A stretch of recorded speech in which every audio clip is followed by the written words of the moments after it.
wabarakatuh. Bismillahirrahmanirrahim. Alhamdulillahirabbil alamin.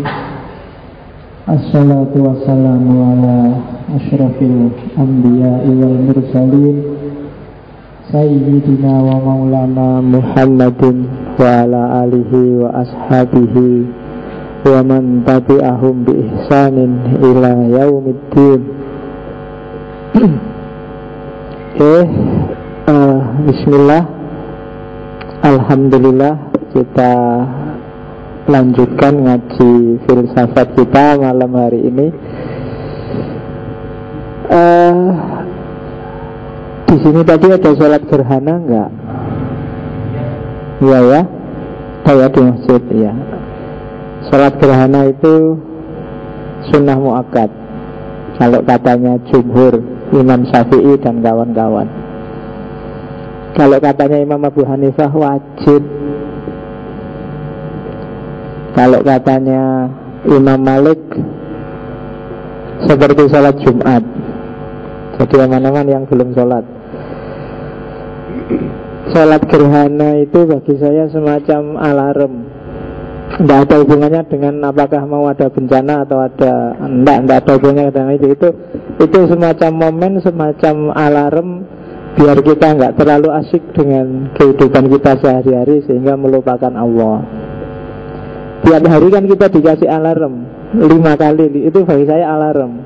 Kalau pas kita sibuk-sibuknya nggak ingat Allah, jadi 5 kali alarm. Cuma alarm yang sehari 5 kali ini sering jadi rutin sehingga kita lupa kalau itu alarm. Terus ditambahi 1 Jumat sekali, itu pun masih agak, itu setahun sekali juga dikasih alarm. Nah kadang-kadang dikasih gerhana juga untuk jadi alarm. Itu yang bikin para ulama bilang ini sunnah muakkad, kayak sholat Jumat bahkan wajib. Kalau para sufi apalagi menafsirkan gerhana, matahari, bulan itu dengan sangat beda dengan pemahaman kita. Cuma next time aja saya ngomong tentang ini.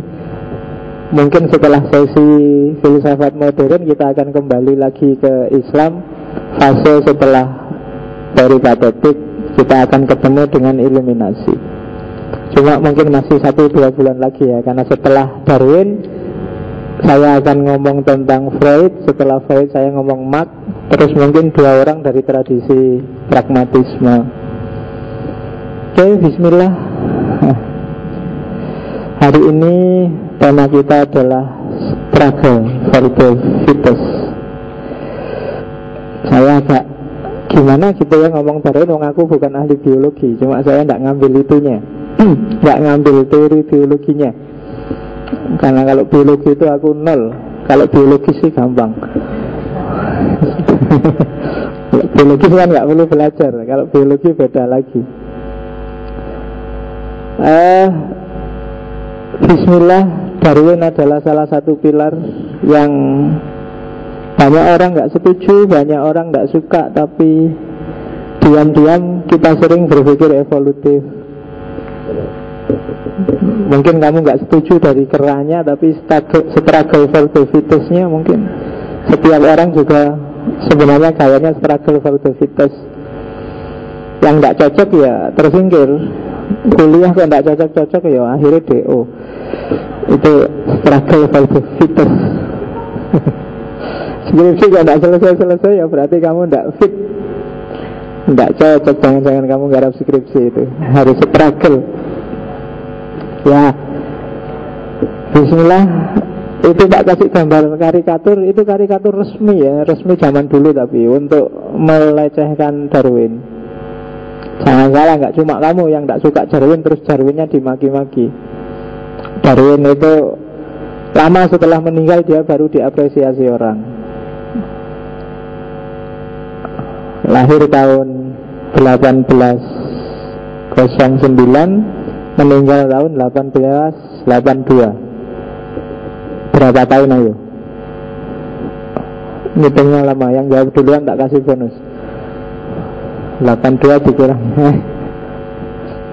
Ya wis. Manut. Berapa? 73. Oke. Kuliah di Cambridge, Edinburgh. 1825 sampai 1831. Berapa tahun itu berarti di 2 kampus? 6 tahun.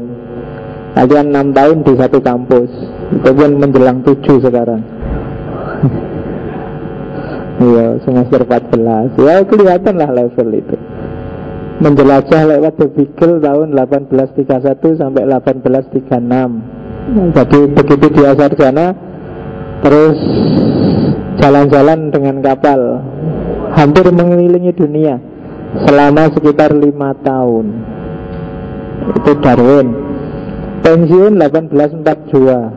Ya itu bahasaku aja pensiun. Kalau bahasa ilmiahnya mungkin tidak tahu ya. Tapi pensiun itu sudah males mengurusi dunia ilmiah akademik, tapi tetap kreatif. Bahkan bukunya The Origin of Species itu terbitnya 1859, jauh setelah dia pensiun. Karena Darwin ini orangnya sangat hati-hati. Sebelum dia yakin dengan bukti faktual yang jelas, dengan observasi yang tegas, dia nggak akan menerbitkan. Dan wafat tahun 1882. Tentang teori evolusi dan Darwin sebenarnya ada jasanya arkeolog, biolog, bapaknya biogeografi, namanya Alfred Russel Wallace. Ini peneliti, kebetulan dia sebagian besar penelitian dan hidupnya tinggal di Indonesia. Dan yang punya ide evolusi awal itu sebenarnya beliau, yang Wallace ini. Ide itu dia dapat ketika dia tinggal di Halmahera, terus kena demam. Waktu greges itulah dia mikir macam-macam, terus keluar ide evolusi. Tuh bedanya ilmuwan sama mahasiswa. Kalau mahasiswa waktu greges kan sing dipikir enaknya makan apa ya, kira-kira cari yang anget-anget ya kan gitu. Tapi karena Wallace ini ilmuwan, jadi waktu greges yang dipikir tentang ilmu, dan lahirlah ide tentang evolusi. Nanti tulisan artikel di jurnal yang pertama-tama tentang evolusi itu ya join antara Darwin dan Alfred Russel Wallace berdua. Jadi jangan khawatir, ini ada jasanya Indonesia. Tempatnya bukan orangnya. Kalau orang Indonesia ya kayak kita lah, biasa, orang yang sangat pandai menikmati hidup. Ya, nggak usah ngoyo-ngoyo, yang penting dinikmati aja apapun yang terjadi. Itu bedanya kita dengan mereka. Mereka kan capek-capek, ngapain hidup sebentar aja kok, kan gitu pikiranmu. Oke, biarkan mereka yang mikir, kita tinggal menikmati. Ya, prinsipnya orang Indonesia itu kan. Biarkan mereka mikir, bikin telepon canggih, bikin smartphone, kita tinggal menikmati aja. Biarkan mereka rambutnya budak, kita gondrong. Loh kan gitu prinsip kita kan tiap hari gitu. Ngapain sih Pak, kreatif produktif, toh yo akhirnya sama saja. Itu kan kayak orang barat jalan-jalan ke Afrika, lihat orang santai-santai. Loh kamu kok santai-santai, mbok kerja. Hidup ini kan harus kerja keras. Loh, kerja biar dapat apa tuh Pak? Loh kerja itu biar uangmu banyak, kamu kaya raya. Ya terus kalau kaya raya mau apa? Loh kan kamu bisa nanti kaya raya, anak istrimu kamu ajak istirahat santai-santai. Ngapain nunggu lama-lama, capek-capek sekarang aja sudah santai-santai. Ngapain nunggu kerja keras segala. Oke. Saya nggak bisa cerita tentang gambar ini, cuma ini tak ambil aja dari internet. Perjalanannya Darwin mulai dari awal sampai akhir, sampai dia menemukan teori evolusi. Kalau itu cerita, kamu cari aja di internet banyak. Termasuk dari kepulauan Galapagos lah, bagaimana dia berevolusi lah, dan seterusnya. Nah, ini semi dongeng, jadi kamu kejar sendiri ya. Darwin itu penjelajah, tapi dia punya banyak penyakit, agak sakit-sakitan. Jadi dia punya emah, dia macam-macam kalau kamu baca sejarahnya. Jadi orangnya agak murung akhirnya karena penyakitan, tapi dahsyat. Bahkan karyanya pun ya nggak banyak diapresiasi orang. Baru dia meninggal lama baru diapresiasi. Itu pun banyak yang mencaci maki, banyak yang nggak suka. Meskipun diam-diam, cara berpikir evolusi inilah nantinya yang melahirkan ideologi namanya progresivitas. Ada perkembangan. Hidup ini berkembang, tidak macet, sifatnya evolutif. Dan ini berpengaruh di banyak tokoh selanjutnya, termasuk Karl Marx. Bahkan ada istilah evolusi kebudayaan, ada istilah evolusi sosial. Saya lupa, kelihatannya ada juga istilah evolusi rohani. Loh kan itu jasanya Darwin loh itu, kamu pakai evolusi. Meskipun dari manusia ke keranya kamu nggak setuju, tapi istilah evolusi dan cara berpikir evolutif itu kan beredar di mana-mana. Dan kesadaran semacam ini pertama kali yang membangkitkanlah adalah Darwin. Jadi ya kapan-kapan kamu harus kirim Fatihah ke Darwin. Loh ya kan, pada ilmuwan yang berjasa kan harus difatihai. Ya, nah ini juga yang paling terkenal. Saya nggak perlu jelasin ini kapan dari monyet dan seterusnya itu kan. Saya harus lihat ke sana karena ini laptopnya kecil. Karena saya sekarang sudah plus, jadi sudah dikasih lebih oleh Allah. Kalau kamu kan baik kacamata karena minus, ada yang dikurangi oleh Allah. Kalau saya disayangi jadi dikasih lebih. Matanya harus plus, harus sudah menjauhi dunia termasuk tulisan. Karena kalau baca harus gini, kalau dekat nggak kelihatan. Termasuk ini karena kecil-kecil jadi ya terpaksa nggak bisa ya. Kamu lihat sendiri aja gambarnya. Ya kamu mikir sendiri lah, kira-kira kamu mirip apa enggak. Nah, ya kan simpel itu. Dan katanya Darwin mirip kok, kamu jangan bohong. Sebetulnya ya mirip. Kamu jujur atau enggak gitu aja kan masalahnya. Oke, masuk ke teorinya. Jadi sebelum Darwin orang kenal Lamarck. Ya meskipun belakangnya Marx tapi dia bukan Karl Marx loh ya. Makanya depannya adalah Lamarck, berarti bukan Marx ya. Ya itu namanya maksudnya. Ya dia punya teori use and disuse. Jadi anggota tubuh manusia makhluk hidup itu bisa berubah-ubah dan perubahan itu bisa diwariskan. Itu biasanya di buku-buku sejak kamu SD kan ada gambar itu kan, jerapah. Karena pohonnya tinggi-tinggi sementara dia pendek kan, tiap hari harus ndongak terus, nggak nyampe. Akhirnya agak loncat dikit, agak jinjit dikit. Tiap hari jinjit, lama-lama terus lehernya agak panjang. Lama-lama jadi panjang banget, dan panjangnya itu diwariskan. Itu teorinya Lamarck, namanya use and disuse. Jadi anggota tubuh yang kamu manfaatkan dan tidak kamu manfaatkan itu nanti berpengaruh loh. Kalau kamu diemin aja ya dia tidak berkembang, tapi kalau kamu pakai terus dia akan berkembang. Nah kadang-kadang kalau kamu jeli coba ukur tangan kanan sama tangan kirimu panjang mana. Biasanya panjang tangan kanan, lebih aktif tangan kanan karenanya kan, dan lebih agresif tangan kanan. Jadi tangan kanannya lebih panjang. Kalau panjang dua-duanya berarti kamu agak panjang tangan. Jadi use and disuse itu teorinya Lamarck.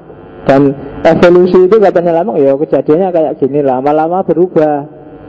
Dulunya pendek, lama-lama agak ndongak dikit. Nah nanti anak turunnya dia akhirnya lehernya panjang. Jadi ini kalau kamu pakai Lamarck yang merasa pendek, ingin perbaikan keturunan, mulai sekarang kamu agak jinjit-jinjit, agak mendongak-dongak biar nanti anak cucumu jadi tinggi ya. Kalau zaman saya dulu di kampung ada hubungannya dengan gerhana. Kalau pas gerhana kamu gandol lah, apa ada palang pintu apa-apa. Kalau kamu gandol waktu gerhana kamu akan tinggi. Di kampung saya dulu gitu. Saya tidak tahu di kampungmu ada nggak tradisi kayak gitu. Nah, itu mungkin pakai teorinya Lamarck. Jadi kalau kamu gandol-gandol karena agak mendongak-dongak ya lama-lama kamu tinggi. Itu teori evolusi sebelum Darwin. Darwin juga agak kena pengaruh ini, tapi teori ini kan sudah dibantah oleh Agus Weismann. Masa sih gitu? Terus Weismann ini Agus Weismann namanya ya, agak mirip kayak penyanyi di Indonesia. Kalau Weismann saya tak coba apa ya gitu. Terus dia nyari tikus. Tikus itu ekornya dipotong, nyari tikus cowok sama tikus cewek, ekornya dipotong dikawinkan. Begitu lahir anaknya tikus, loh kok ada ekornya panjang lagi, dicoba lagi, dipotong ekornya, dikawinkan lagi. Sampai sekitar 21 generasi tikus. Saya tidak tahu ya, tikus itu generasinya berapa bulan melahirkan, dan pokoknya dipotong sampai 21 kali. Tetap aja ekornya panjang, berarti lama keliru. Ternyata perubahan fisik itu tidak selalu diwariskan. Jadi orang yang buta sama buta nggak mesti anaknya buta kok. Ya kan banyak itu kan ada. Kalau saya nggak tahu di Sanmar apa di mana kan ada yang anaknya itu nggak buta, bapaknya buta, kan nggak diwariskan. Jadi cacat fisik ternyata nggak diwariskan. Beda sama teorinya Lamarck. Ada cacat yang diwariskan. Jadi kamu nggak perlu takut. Kalau kamu merasa jelek, nggak mesti anakmu jelek. Ada kamu. Loh iya kan pakai teori ini kan berarti mungkin ini percobaan kok. Ilmiah, jangan khawatir. Iya, jadi ternyata nggak jaminan fisik kayak apa nanti hasilnya kayak apa. Berarti kayak gimana terus evolusi itu. Nah, dari sinilah terus memicu ide evolusi Darwinian. Yang pertama penjelajahannya Darwin di Kepulauan Galapagos. Dia ketemu yang paling berkesan kan kura-kura. Jadi kura-kura di sana itu beda-beda tergantung kondisi alamnya. Itu yang pertama. Yang kedua, teorinya Charles Lyell, Principle of Geology. Ini teori tentang bumi, bahwa bumi itu ya bukit, alam sekali itu berubah-ubah kondisinya. Merapi itu mungkin mengalami pergeseran-pergeseran, dan perubahan ini sangat mungkin mempengaruhi makhluk hidup. Teorinya Charles Lyell, perubahan sekeliling mempengaruhi makhluk hidup. Terus ada juga teorinya Robert Malthus. Jadi kalau teorinya Robert Malthus yang kalian kenal itu kan pertambahan jumlah manusia dengan ketersediaan bahan pangan. Itu kan Robert Malthus. Pertambahan jumlah manusia itu pakai deret ukur. Kalau pertambahan bahan pangan itu pakai deret hitung. Jadi kalau nasi, beras itu ya jumlahnya dari 1, dari 2, baru 3, baru 4. Tapi kalau manusia dari 2 jadi 4, jadi 8, jadi 16, kan begitu. Bapakmu, ibumu punya anak 2, itu kan dari 2 jadi 4. Nanti masing-masing anak punya 2, itu minimal loh. Kalau orang dulu bisa 8, bisa 12. Ya. Bapak saya itu 11, tinggal 8. Ibu saya 6. Orang zaman dulu. Kalau nenek saya 16. Loh ya kan? Ya karena orang dulu hiburannya kan cuma itu. Ayo, TV enggak punya, acaranya cuma TVRI, enggak menarik. Listrik belum ada. Loh, terus ngapain ya? Kan cuma itu hiburannya. Ingin apa lagi? Iya. Itu kayak Pak Yai saya waktu tak guyon itu kan di kampung di Mojokerto. Pak Yai saya itu umurnya 67, baru saja kawin dengan santrinya umur 16.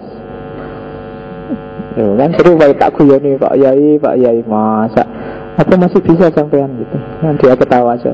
Kok berani sampean, katanya Pak Yai. Iya kamu enak, iso internetan, iso Facebookan, iso nonton bal-balan. Lah saya tiap hari mbok suruh ngaji, mbok suruh apa ya, hiburanku cuma ini aja kan gitu.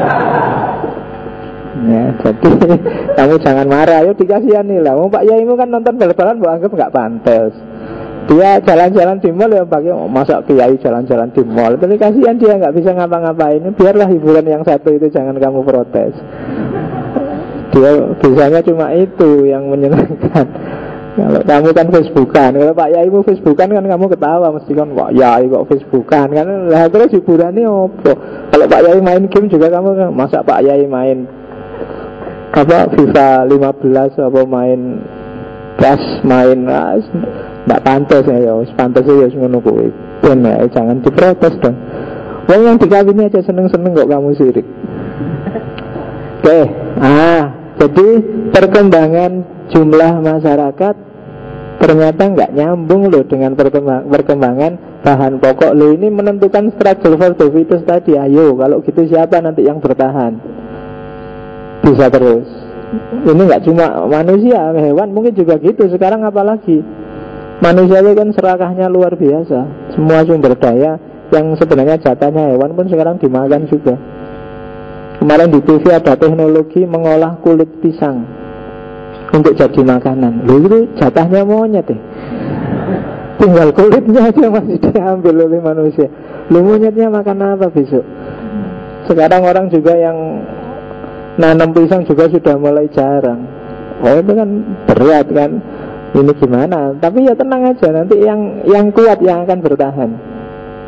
Di Jakarta kapan itu saya lihat kambing aja sudah mulai bisa makan kertas di tempat-tempat sampah itu. Itu kan struggle for the fittest. Kalau dia tidak bisa makan kertas, wong rumputnya nggak ada, masa disuruh puasa dia? Ya puasa pun sahur sama bukanya pakai apa? Wong rumputnya nggak ada. Jadi ya dengan terpaksa dia struggle for the fittest, dan makanannya akhirnya kertas. Zaman Jepang dulu para Romusa itu, kalau kamu baca-baca cerita, ada loh sampai yang cuma makan pasir. Kenapa? Ya dia tidak ada makanan. Saya baru ingat tentang makan pasir itu waktu ke Iran. Di Iran itu saya pernah ngobrol sama mantan pasukan perang Iran. Jadi dia cerita, karena perangnya kan di padang pasir itu kan. Padang pasir itu kan daerah yang sangat terlihat. Kalau kamu dimanapun kamu kelihatan. Jadi kadang-kadang dia harus tiarap 3 hari 3 malam di cerukan-cerukan padang pasir itu. Lah terus, lah makannya apa pak? Ya enggak ya, sekelilingnya ada pasir ya pasir. Kalau ada cacing lewat ya cacing. Kalau ada apa lewat ya itu. Jadi kamu nggak bayangkan kan makan pasir gitu kan. Dan itu memang ya, orang Timur Tengah kan, begitu lahir dia sudah bisa perang. Beda sama kita. Perang itu kan sudah komposisi DNA-nya sana, nggak sama kayak kita. Makanya kalau kamu mau jihad ke sana ya mau apa? Mungkin nggak malah bantu, malah nyusahi orang sana. Iya kan?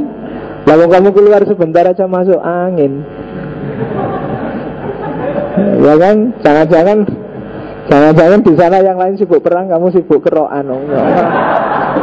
Lewong padang pasir malam-malam lah, mau gimana?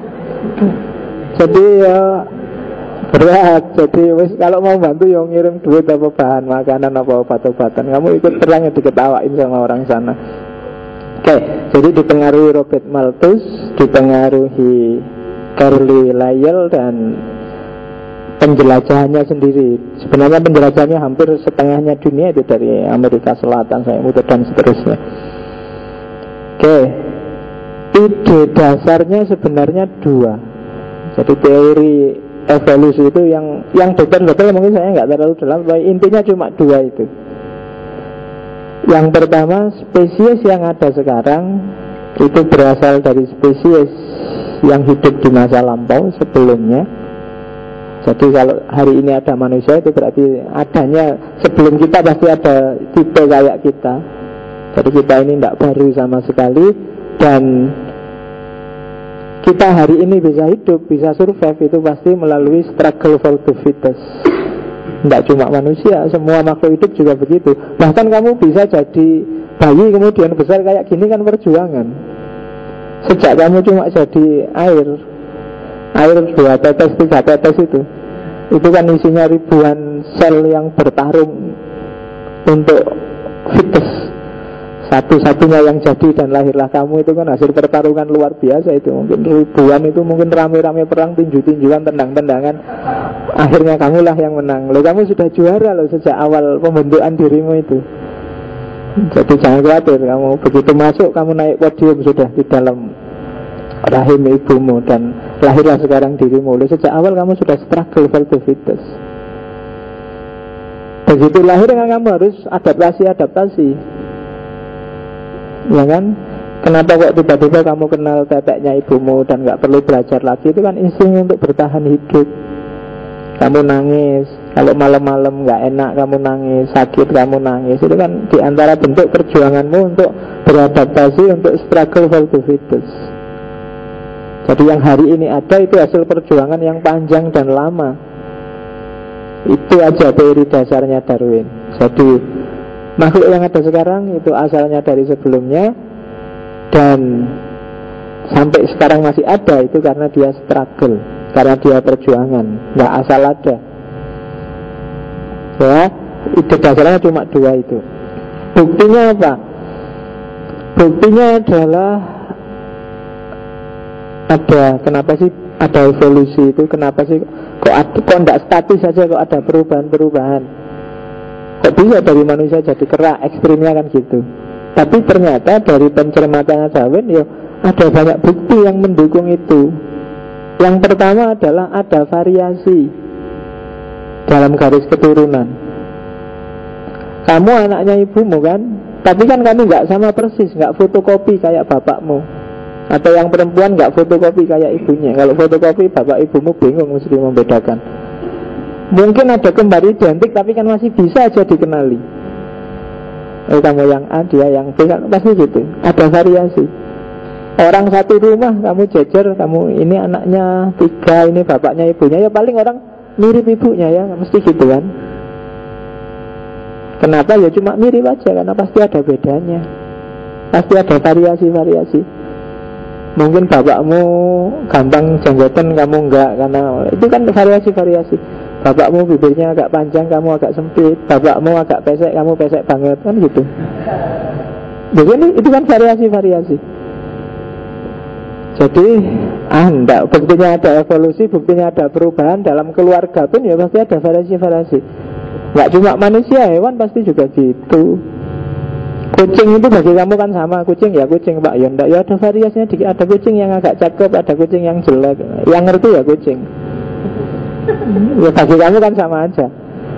Kamu kan biasanya sama, kamu enggak, kamu jelimeti. Bagi kamu orang Afrika ya kayak gitu semua, hitam-hitam semua, kan mesti gitu. Enggak ada yang cantik kok Pak, ya wajahnya gitu-gitu semua. Iyalah, kamu enggak jelimeti sih. Coba kamu jelimeti lama-lama, oh iya ya, beda-beda. Ada yang cakep juga, kan mesti gitu. Saya punya teman ditugaskan di Irian Jaya. Begitu datang ke sana di Irian Jaya stres ya. Aduh, wajahnya orang ini Irian Jaya podo kabeh, nggak ada yang cakep, gitu-gitu semua. Kerasan nggak ya saya? Begitu 2 tahun di sana, ada sih 1-2 yang cakep kan gitu. Begitu 3 tahun di sana, banyak ternyata yang cakep loh orang Irian Jaya itu. Nanti mungkin 5 tahun lagi dia kawin sama orang sana. Ya kan? Ya karena pasti ada variasi, pasti ada beda dalam keturunan. Itu tak kasih contoh itu. Coba lihat, itu sak keluarga itu kan, Inggris kan. Coba lihat generasi pertama, generasi kedua, generasi ketiga. Wajahnya kan beda. Ya lebih cakep yang terbaru karena masih muda. yang tua ya kelihatan gitu, tapi itu kan ada variasi. Tidak seragam. Itu mungkin kalian sudah punya keluarga besar, kalau Idul Fitri ngumpul, itu kan ibumu, simbahmu kan tidak keliru kan, kamu sama saudaramu yang lain, karena kalian variasinya ada.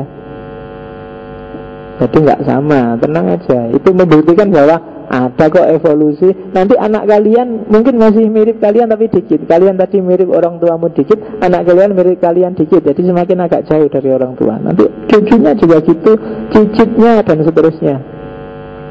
Kalau Jawa itu kan anak, itu, buyut, apalagi canggah, apalagi udek-udek, gantung sewur, ya, dan seterusnya. Itu sampai generasi ke-6. Harusnya ingat saya sampai generasi 7 atau 9 gitu, saya lupa.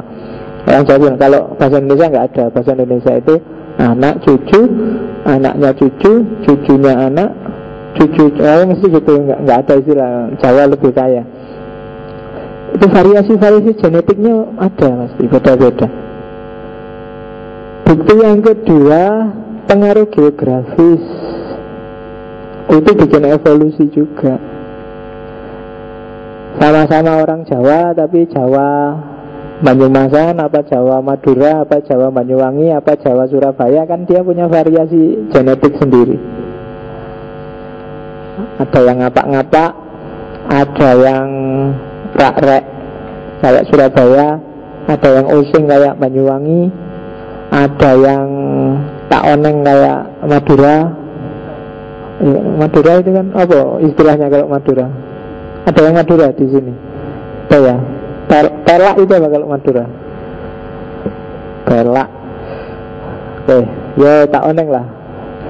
Oke, tak oneng itu berarti bukan oneng. Jadi pengaruh geografis, persebaran geografis ternyata membedakan. Nanti kalau di penelitian Darwin, burung yang punya banyak variasi. Jadi ada 14 variasi burung finch. Nah, burung finch itu yang ditemukan oleh Darwin. Di pulau ini paruhnya seperti itu, di pulau ini beda lagi. Di pulau ini nggak bisa terbang, bisanya cuma jalan nyari makanan di bawah. Di pulau ini karena makanannya jauh di bawah pohon, paruhnya agak panjang di pulau ini. Pengaruh geografis. Oh, menentukan juga evolusi. Nah, kalau yang ini agak mirip teorinya Lamarck, tapi tidak satu-satunya. Kalau Lamarck tadi kan satu-satunya. Jadi pengaruh geografis, ada yang paruhnya panjang, ada yang kakinya pendek, ada yang nggak bisa terbang. Jadi sama-sama burungnya. Kalau di Indonesia kan juga gitu. Ada kan juga burung yang nggak bisa terbang, yang hanya punya telur. Burung apa? Burung puyuh. Burung puyuh itu kan nggak bisa terbang. Kalau bisa terbang ya namanya bukan burung puyuh, itu burung merpati, burung yang lain. Jadi ada variasi-variasi genetik gara-gara persebaran geografis. Terus berdasarkan lapisan fosil. Jadi di lapisan paling atas kerangkanya seperti itu. Nanti di lapisan lebih dalam lagi jenisnya sama sih, tapi lebih kecil kerangkanya seperti itu. Di lapisan lebih bawahnya lagi lebih kecil lagi, dan paling kecil ada di bawah. Nah itu kan, oh berarti ada perubahan. Zaman dulu orang tinggi-tinggi. Nabi Adam itu tingginya berapa ya? Ada yang bilang 30 meter. Ada yang bilang 30 meter itu masjid ini berapa kira-kira tingginya? 7 ya, sekitar 7-10 lah saat tinggi-tingginya. 3 kali lipatnya masjid ini. Jadi ada, saya baca di mana itu waktu Adam turun dan nyampe Jabal Rahmah di Arafah itu, dia duduk di atas bukit itu. Jangan dibayangkan kayak kamu naik bukit terus duduk, tapi dia ya duduk kayak ada gundukan aja, dia duduk di atasnya gitu. Jadi nongkrong di atas itu, jadi kayak dingkliknya itu gunung Jabal Rahmah itu. Kamu kan sekarang naiknya mati-matian ke atas ngos-ngosan, tapi Nabi Adam cuma duduk di situ, terus di depannya Ibu Hawa, terus berdua nongkrong di situ. Dengan baru ketemu, pisah lama. Ketemunya di Jabal Rahmah itu, karena dia tinggi luar biasa. Dan itu waktu nyari Ibu Hawa itu mengembara kemana-mana, dan ada di antara petilasannya yang sampai Jawa. Saya lupa, bukunya ada itu. Jadi beberapa tinggalannya Nabi Adam di Pulau Jawa. Oke, ya sampai nanti ketemu di Arab. Lu jangan salah, karena Asia dulu kan jadi satu. Indonesia masih belum petel, masih belum pecah. Jadi kayak sekarang Indonesia pecah itu kan ketika rentetan gunung berapi meledak bareng-bareng, terus ada gempa semacam tsunami dan itu dan pecah. Jadi misah sama India. Kalau zaman dulu, kalau kalian lihat Mahabharata, Hastinapura itu ya Indonesia masuk salah satu wilayahnya. Nanti ada salah satu pejuang yang ikut perang, anaknya Bima, anaknya raksasa sih, namanya Gatotkaca. Jadi Gatotkaca itu asli Jawa kalau dalam hikayatnya Mahabharata. Cuma ya raksasa, wajahnya nggak kayak Gatotkaca di wayang-wayang, jadi tinggi besar kayak raksasa. Itu asli. Dan namanya juga pakai nama versi Jawa. Di India nggak ada nama Gatot, yang ada nama Gatot itu di Jawa. Loh, ini tenanan kok kamu ketawa itu. Oke, ya kamu nonton sendiri Mahabharata besok kayak gimana. Sekarang kan sedang tren Mahabharata. Kemarin ada tokoh-tokoh Mahabharata jalan ke sini itu kan, jalan-jalan ke sini. Sampai polisi-polisi pengen ikut selfie bareng.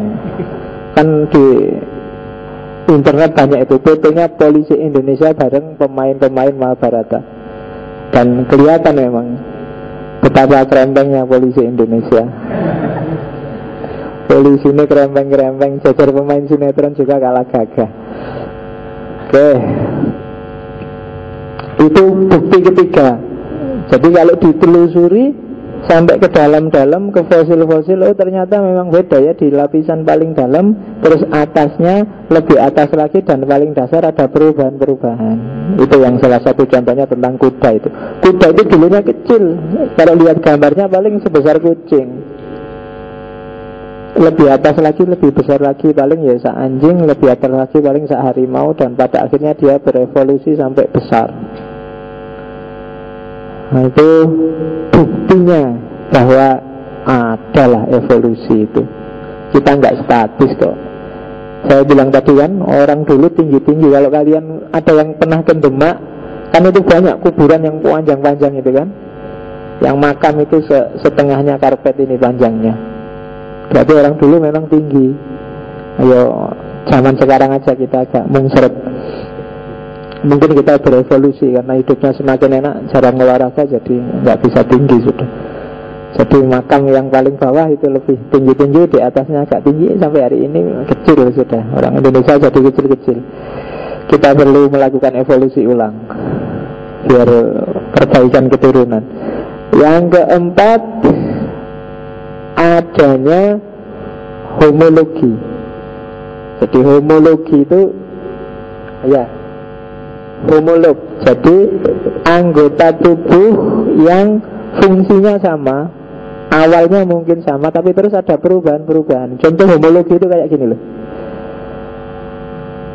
Nah itu kan, itu ada burung, ada hiu, ada itu kan. Kalau hiu karena dia hidup di air, yang fungsi kayak tangan ini terus jadi sirip. Yang kelelawar terus itu kan kayak tangan, sayapnya kelelawar, dia terus jadi sayap karena dia butuh terbang. Yang manusia ya jadinya kayak gini, jadi tangan, sesuai yang difungsikan. Tapi anatominya sebenarnya sama. Itu namanya homolog. Homolog itu lawannya analog. Kalau analog itu fungsinya sama sih, tapi konstruksinya beda, strukturnya beda. Kalau homolog itu strukturnya sama, fungsinya sama, tapi kemudian bentuknya jadi beda-beda menyesuaikan dengan kondisi. Itu kayak siripnya ikan hiu, sayapnya kelelawar, tangannya manusia, bahkan kakinya kuda. Itu fungsinya sama, tapi konstruksinya beda, menyesuaikan dengan kondisi. Ini juga menunjukkan jangan-jangan memang ada evolusi. Karena manusia tiap hari tangannya dibikin megang-megang, dibikin nyari-nyari, terus konstruksinya jadi semacam ini. Ada evolusi. Mungkin dulunya nggak eksak kayak gini, tapi ada perubahan-perubahan terus jadilah kayak gini. Sehingga kamu bisa ngambil air minum dengan santainya. Coba kayak kelelawar atau kayak ikan hiu, kamu nggak bisa minum teh, maka bersyukurlah.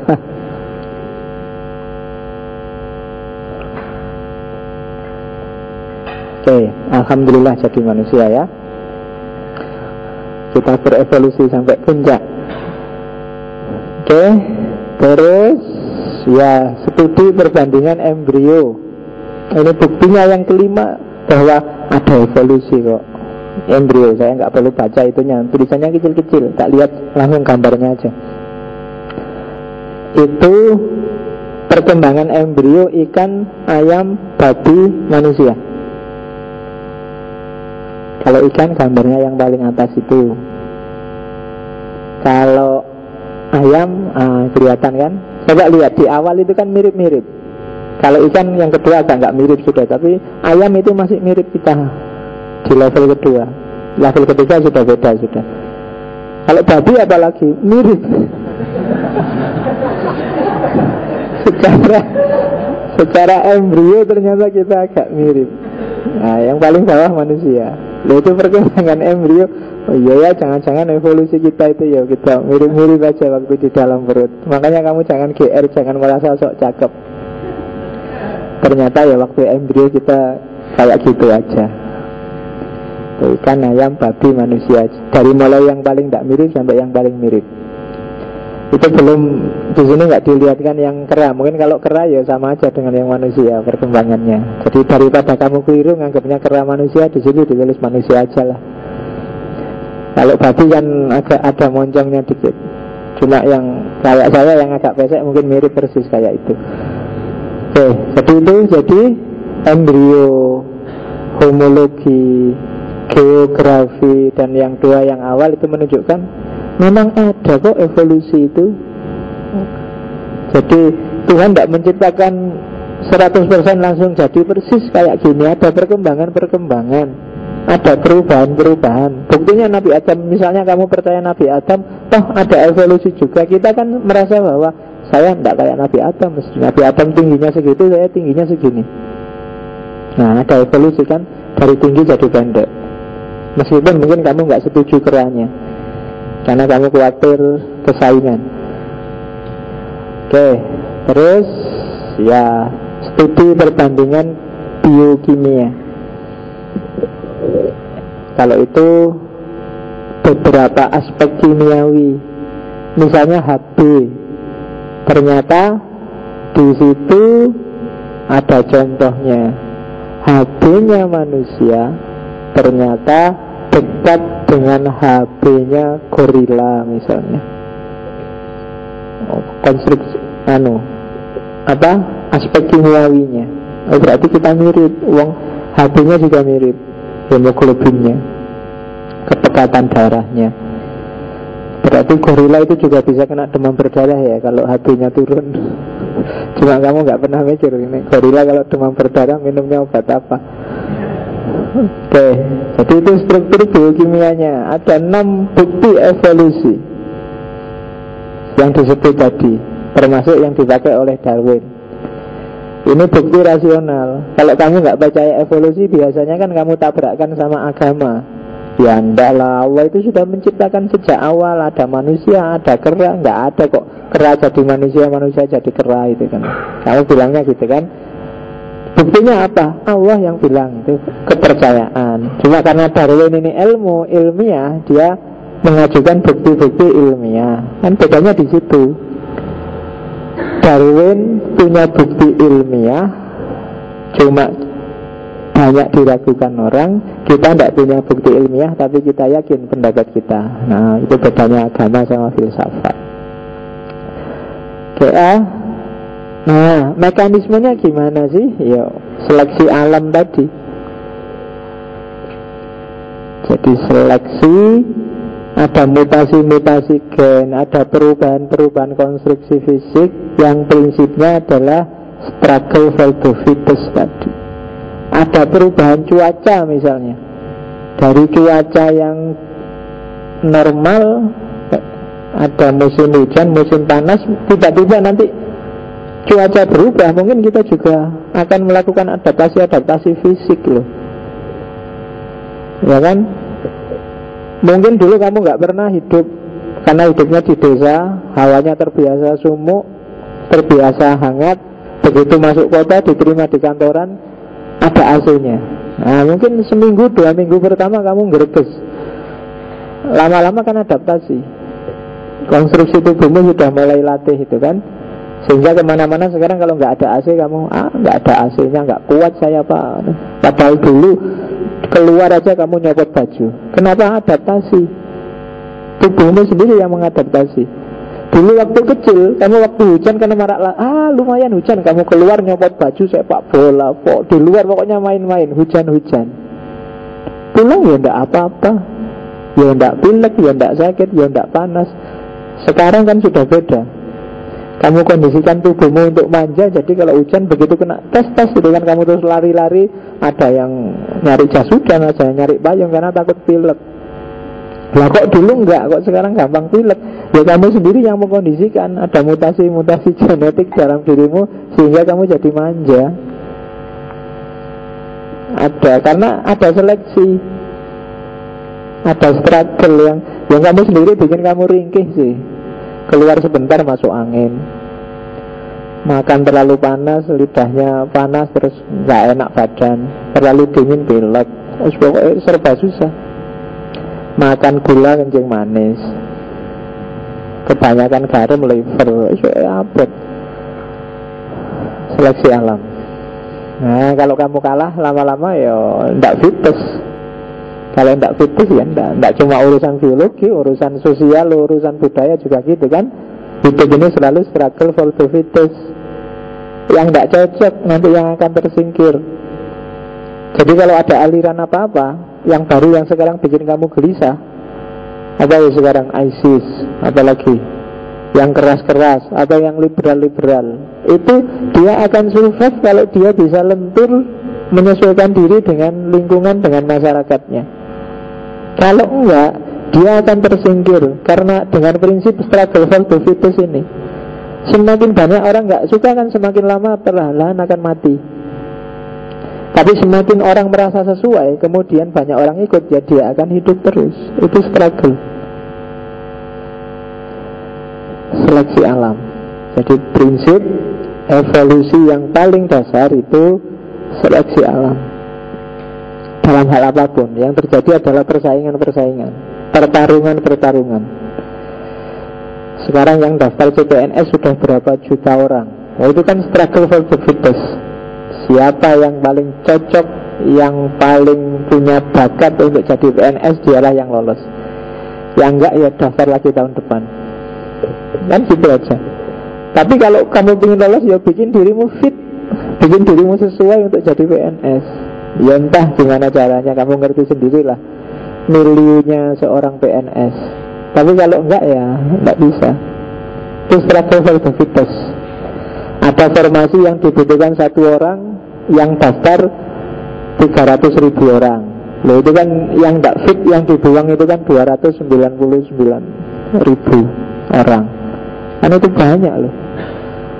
Tapi memang itulah seleksi alam. Karena bahan makanannya ya, formasinya cuma satu. Kayak Robert Malthus tadi, nasinya cuma satu piring tapi direbut 4 orang. Ya sudah. Ya ada sih kebijaksanaan 4 dibagi 1, tapi akhirnya ya kecil-kecil dan kurus-kurus. Nah, tapi ya lumayan bisa fit semua. Tapi yang enggak tahan dengan nasi 1/4 piring, ya dia akan hilang. Dia enggak akan bisa struggle. Ya dalam hal apapun, kuliah juga begitu. Kalau kamu nggak bisa fit sama dosennya, jangan harap bisa lulus.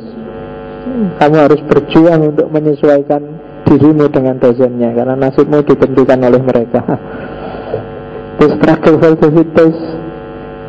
Loh, ngaji semacam ini bagi saya juga semacam evolusi, mutasi genetik dari ngaji biasa dengan kuliah, dengan itu kan gitu. Nyari struggle.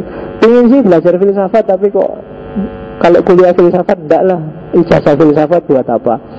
Kalau ngaji yang beneran pakai kitab kuning, ngantuk biasalah. Ini kan semacam mutasi genetik. Biar kita tetap survive, kita harus struggle nyari format baru yang nyantai tapi yang dipelajari filsafat.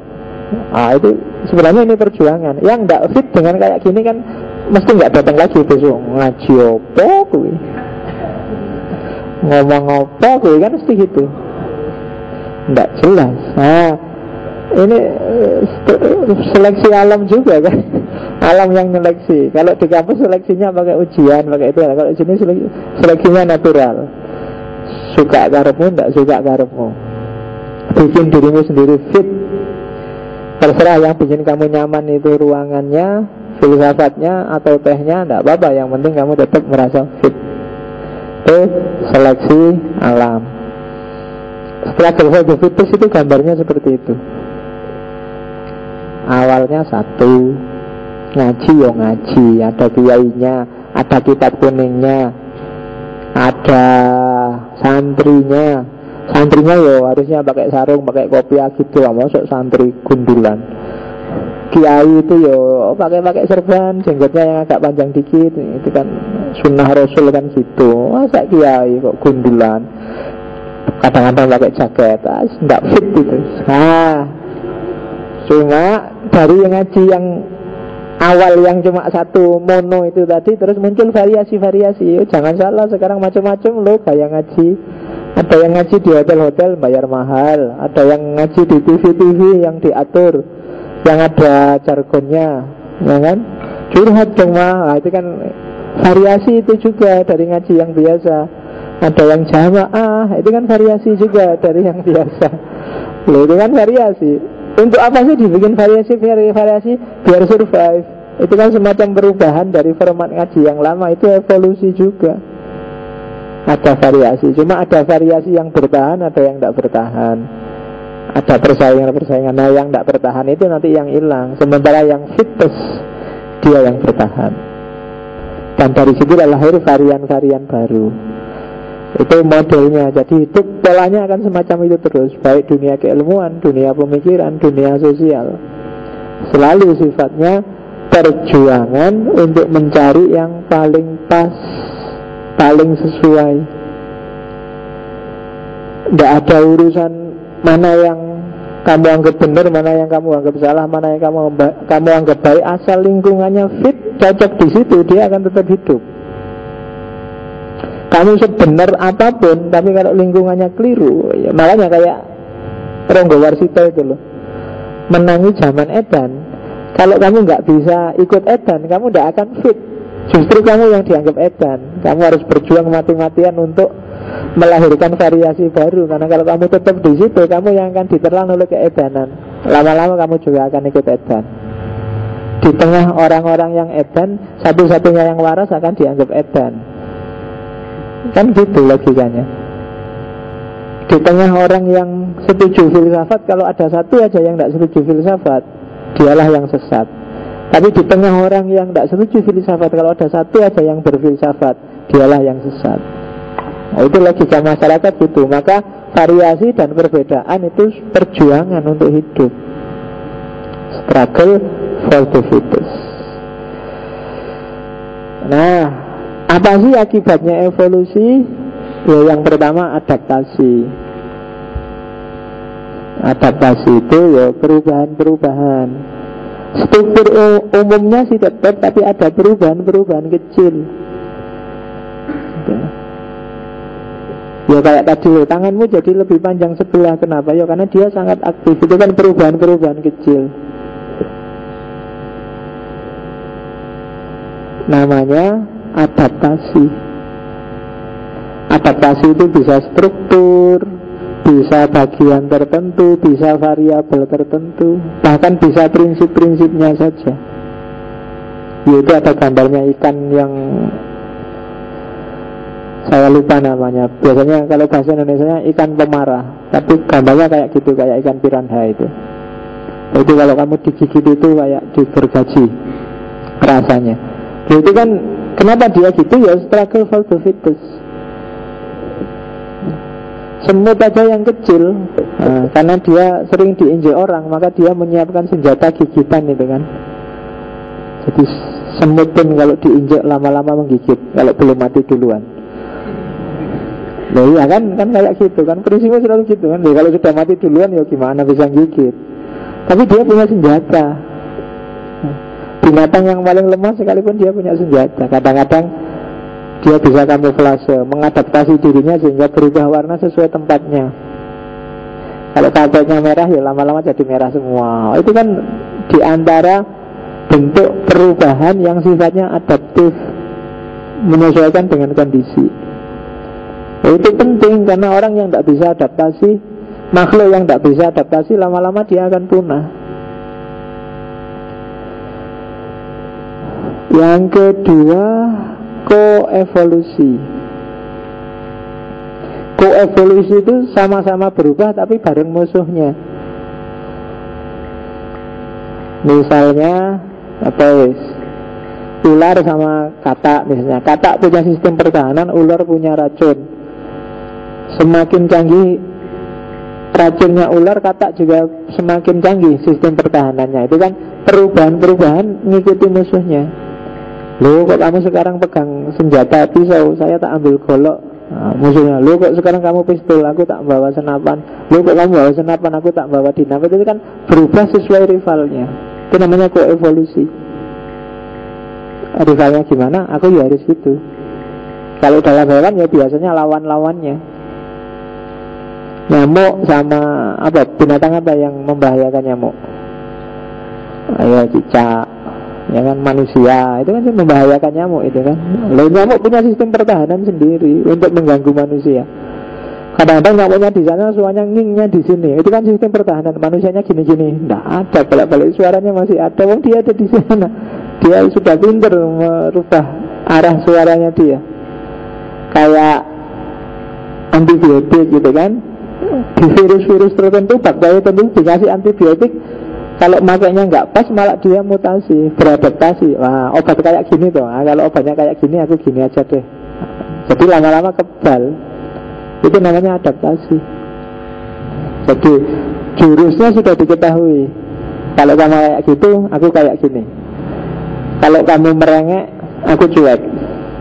Kalau kamu merayu, tak anggap gombal. Itu kan sama-sama berevolusi. Itu sama-sama berubah.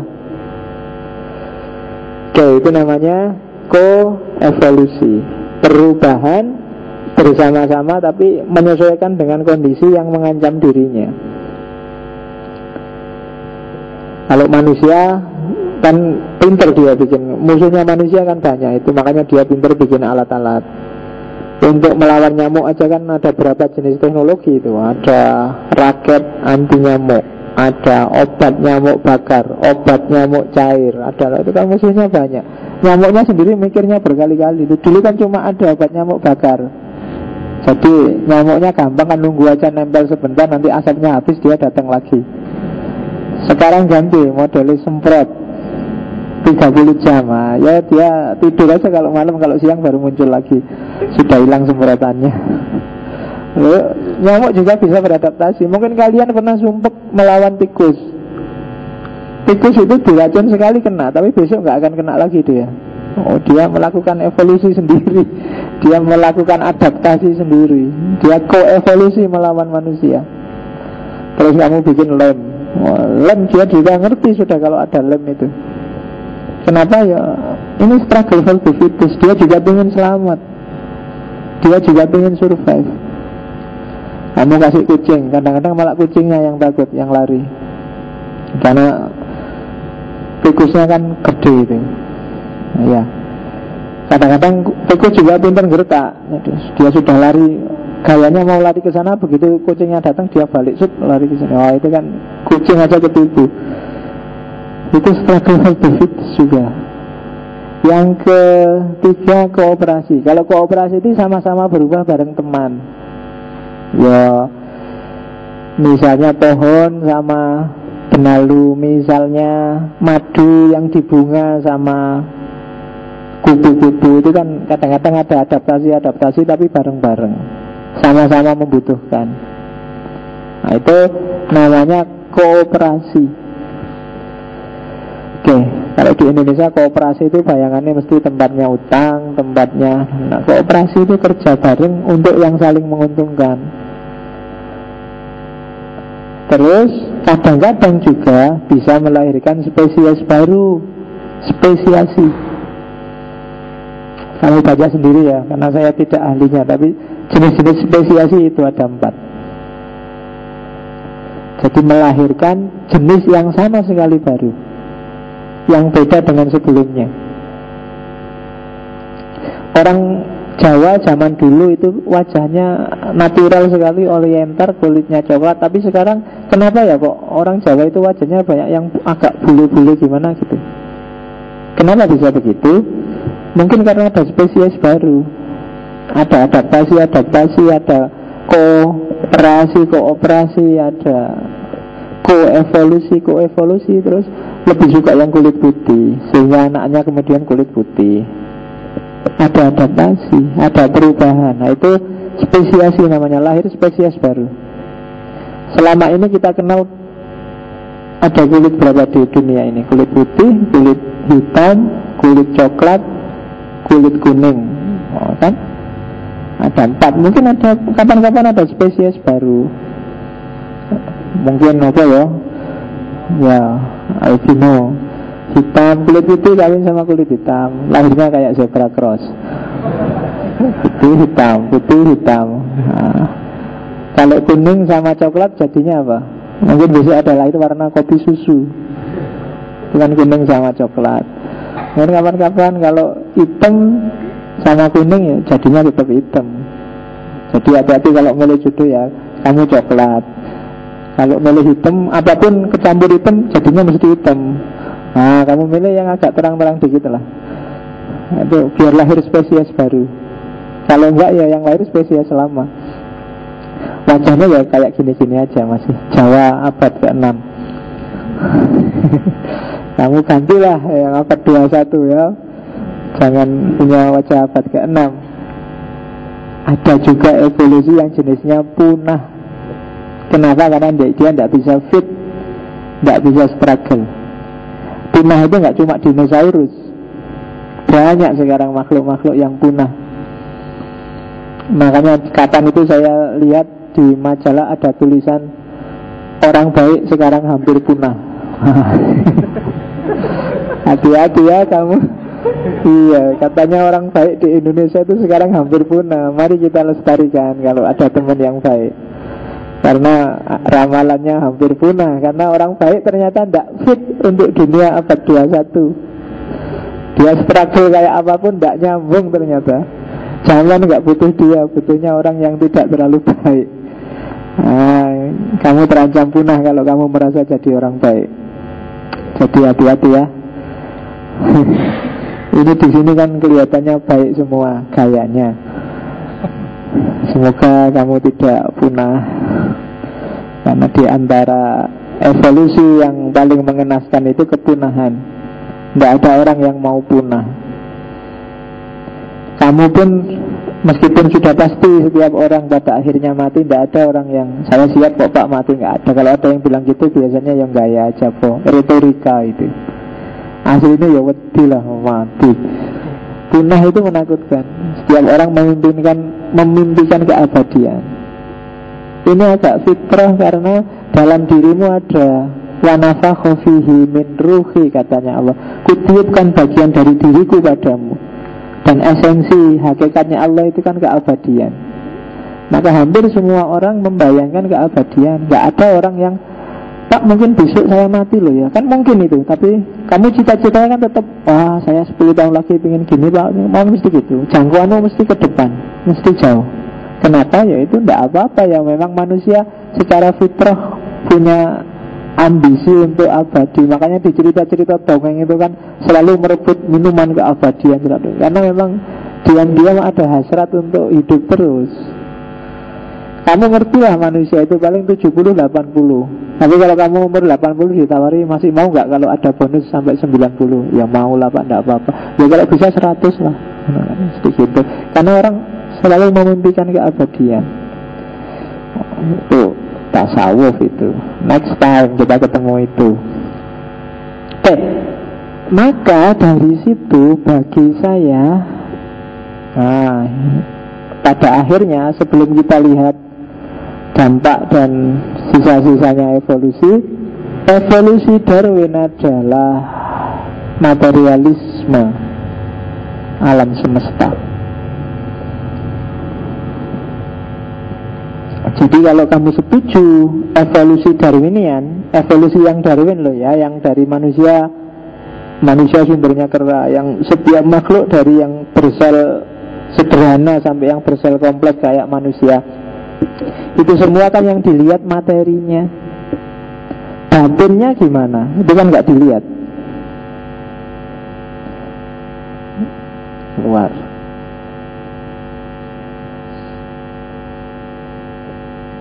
Jadi ini materialisme.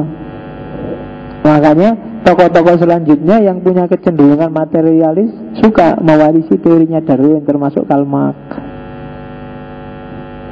Dasarnya hanya materi. Dan saya bilang jangan lupa dia termasuk salah satu pilar yang membangun peradaban modern, yang coraknya adalah cenderung ke fakta dan rasio, rasional dan empiris, cara berpikir yang positivistik. Makanya dia neliti tulang-tulang, dia neliti fosil-fosil, dia nyari bukti yang faktual, bukan keimanan. Bukti faktual ya pasti materi, yang ada faktanya. Jadi poin pertama dari pikirannya Darwin adalah ini materialisme loh, jangan lupa. Kalau saya ngomong materialisme kayak gini, jangan kesusu dianggap salah loh ya.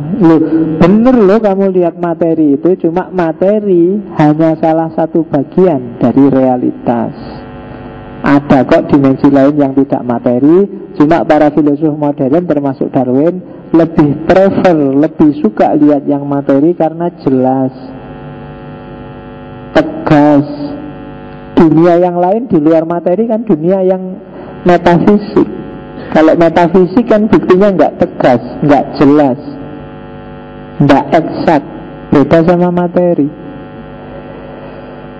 Mungkin banyak orang nggak setuju dengan Darwin, tapi Darwin adalah orang yang melihat salah satu facet, salah satu sisi dari kehidupan ini, yang mungkin di titik tertentu relevan loh untuk hidup kita. Sebenarnya pikiran siapapun, filosof-filosof yang kamu anggap ateis, kamu anggap kafir, itu kadang-kadang dia tidak salah, dia hanya melihat bagian tertentu dari kehidupan yang tidak kamu lihat. Atau dia benar kalau dibatasi di konteks perspektifnya dia, tapi kalau dilihat secara lebih besar dari perspektif yang beda-beda, mungkin dia keliru. Dan memposisikan Darwin juga harus seperti itu. Kan banyak kan yang mengkritik habis-habisan Darwin. Yang paling terkenal kan Harun Yahya, termasuk ya itu ilmuwan dari Turki itu. Filosofi sebenarnya cuma dengan gayanya sendiri. Termasuk kita kan, kita yakin bahwa alam semesta ini yang menciptakan adalah Allah. Kalau versi Darwin berarti Allah itu dulu menciptakan nggak capek-capek, dibikin prototipenya aja yang pertama, terus dia berkembang sendiri sampai jadi yang namanya manusia. Tapi kan kita enggak. Kalau kita kan ya enggak lah, Allah menciptakan itu full semuanya. Begitu Adam kesini sudah ada kera, sudah ada gajah, sudah ada tadi. Tidak ada evolusi-evolusinan, ini sudah ada sejak dulu. Oke. Dari perspektif zamannya Darwin tetap luar biasa loh. Zaman itu orang belum kenal DNA, belum kenal struktur gen, apalagi kenal rekayasa genetik, tapi dia sudah bisa meramalkan ada perubahan. Bahkan di awal-awal nggak dipercaya orang, sampai dibikin karikatur kepalanya Darwin, badannya monyet, yang di depan tadi tak lihat. Itu kan orang sedang melecehkan Darwin. Tapi diam-diam konsepnya diikuti oleh banyak orang. Itu yang pertama, jadi materialisme. Yang kedua, tidak sekedar materialisme, tapi ada mekanisme alam semesta. Mekanisme alam semesta itu kalau dalam bahasa agama disebut sunnatullah. Jadi evolusi itu adalah bagian dari sunnatullah kalau versi Darwin. Ya itulah hukum alam itu. Jadi tidak mesti harus membuang Tuhan kok. Karena seperti minggu lalu saya jelaskan, hampir semua filosof modern itu ideologi keagamaannya deistik. Jadi Allah menciptakan, setelah itu ditinggal. Allah sudah ada prosesnya sendiri, kayak menciptakan jarum jam. Jadi yang kedua enggak lah, hidup itu mekanis, ada hukumnya sendiri. Tinggal kamu pahami hukum hidup ini seperti apa, termasuk hukum perkembangan yang namanya evolusi. Bahwa struktur materimu, struktur genetikmu itu bisa diwariskan. Ini kalau orang kedokteran pasti ngerti lah. Jangankan yang komposisi, penyakit aja kan diwariskan. Yang bapaknya darah tinggi, anaknya pasti punya bakat darah tinggi. Yang bapaknya diabetes, kan gitu kalau kedokteran. Makanya kamu selalu ditanya riwayat penyakit dan riwayat keluarga yang punya penyakit. Kenapa? Karena memang ada yang bisa diwariskan gitu. Bahkan saya baca buku terjemahan karyanya orang Korea. Jangankan itu ya, sifat murung, sifat ceria itu bisa diwariskan. Jadi misalnya ya, bapakmu dulu nembak cewek terus ditolak, dan tiap hari dia sedih mikir cewek ini, aduh, dan terbayang-bayang terus. Dia tidak cuma ada di hati, tapi lama-lama dia mempengaruhi komposisi genetiknya. rasa kangen, rasa kecewa, rasa rindu, rasa murung, itu nanti akan berpengaruh ke sistem DNA, struktur genetiknya. Dan ini akan diwariskan. Karena bapaknya dulu patah hati, tidak selesai-selesai, anaknya jadinya cenderung murung, tidak ceria. Nah, kalau di sini ada yang tidak ceria, coba ditanya bapak, Pak, dulu sampean patah hati apa enggak, Pak? Ditolak berapa kali sih, Pak, kok sampai segitunya? Nah, itu kadang-kadang kisahnya berulang. Kalau bapaknya sering ditolak, biasanya anaknya ya gitu. Ini sudah komposisi genetik itu. Kadang-kadang aneh loh, ada orang yang langganan kemalingan. Sejak dulu bolak-balik dia kemalingan. Wong tetangganya aja enggak, tapi kok rumah itu terus, atau orang itu terus yang sering barangnya hilang. Itu berarti struktur genetiknya memang gampang kehilangan. Nah, itu tulisannya orang Rusia. Jadi kedalaman perasaan itu nggak cuma nyampe di hati loh, dia bisa berpengaruh ke struktur genetik. Sehingga anaknya mubalek itu lebih cepat, lebih gampang jadi mubalek karena ada watak warisan. Anaknya kiai ya jadi kiai pantas saja dan cepat. Ketika dia jadi kiai, kenapa? Ada DNA warisan dari bapak dan nenek moyangnya. Anaknya raja zaman dulu ya pantas saja dan cepat jadi raja. Makanya kan ada bakat-bakatan. Kadang-kadang kaya juga kan bakat-bakatan kan. Ada orang loh yang tidak bakat kaya, pakai baju mahal, gatel, sumuk, ya kan. Bisanya pakai baju murah-murah yang tipis-tipis, yang agak kaos-kaos oblong itu. Begitu pakai jas dia sumpek luar biasa. Nggak bisa Pak ini, berarti kamu nggak bakat kaya. Orang kaya kan kayak gitu. Yang perempuan kan juga gitu kan, pakai emas, gatel Pak, pakai emas itu tidak bakat kaya berarti. Bakat-bakatan. Oke, itu warisan genetik, struktur. Kenapa? Mekanisme alam. Mekanisme alam seperti itu. Terus yang ketiga, teorinya Darwin menunjukkan lenyapnya intervensi Tuhan, intervensi hal-hal supranatural. Ternyata semuanya ada mekanisme alamnya, bukan karena Tuhan. Ada apapun makhluk di alam semesta ini, ternyata ada pengaturnya. Ada mekanisme ya otomatisnya. Tidak apa-apa, itu bakat mungkin. Tidak. Oke. Jadi hal-hal supernatural tidak akan intervensi. Semua terjadi ya oleh kita dan dari kita sesuai sistem yang ada pada kita. Kamu berdoa seperti apapun, kalau nggak belajar ya tidak akan lulus. Karena sunnatullahnya orang lulus, dia harus belajar.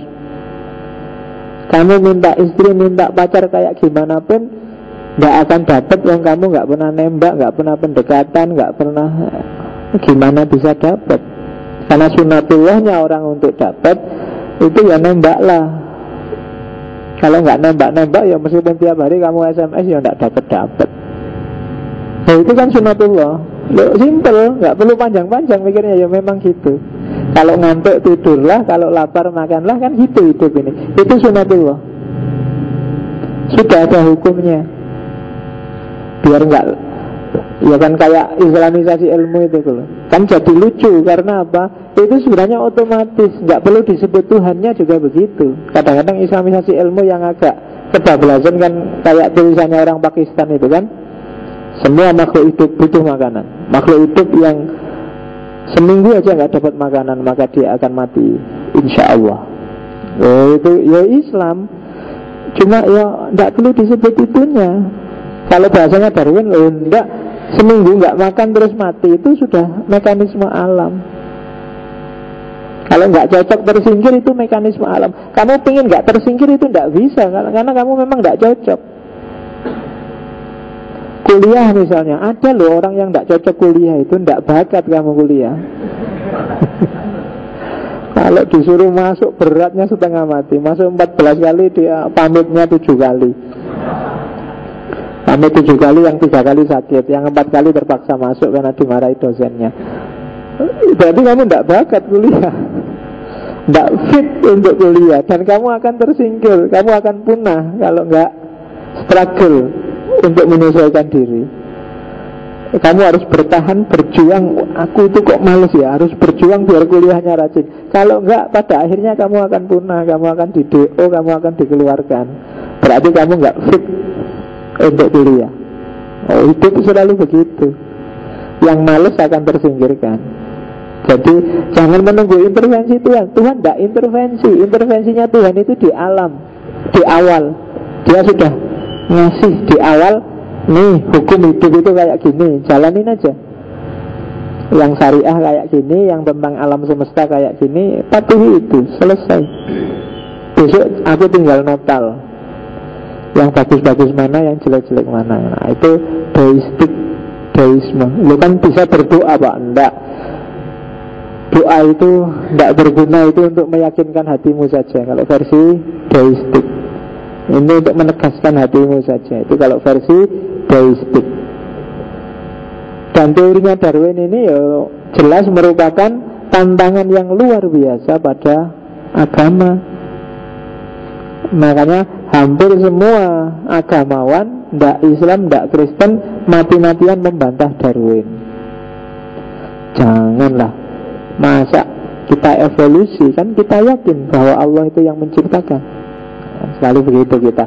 Nah, ini tantangan, tapi bisa nggak kamu jawab Darwin? Ada banyak yang sudah jawab teori-teorinya Darwin satu demi satu. Tapi ya sampai detik ini masih belum sampai pada derajat yang bisa meruntuhkan teorinya Darwin. Semuanya bermain dengan hipotesis-hipotesis. Ya silahkan kamu cari. Kalau kritik terhadap Darwinian sudah banyak. Malam ini kita pahami dulu apa yang ada di pikirannya Darwin. Oke. Pengaruhnya teori evolusi itu ya banyak. Jadi yang tadi yang biologi agak saya cepatkan, wong saya bukan ahli biologi. Cuma kita lihat pengaruhnya. Ada istilah evolusi budaya. Bagaimana budaya manusia itu berevolusi. Misalnya itu teorinya Morgan. Ada yang bilang bahwa manusia itu mengalami banyak zaman. Dari zaman liar tua, zaman liar madya, terus jadi zaman liar muda. Zaman liar berkembang jadi zaman barbar. Barbar tua, barbar madya, barbar muda. Terus jadi zaman beradab. Nah, peradaban purba, peradaban masa kini, dan peradaban klasik sampai sekarang. Itu teorinya Morgan. Jadi setiap zaman punya gayanya sendiri, punya teorinya sendiri, punya konsep hidupnya sendiri. Itu evolusi. Perubahan itu pelan-pelan, tiba-tiba berubah.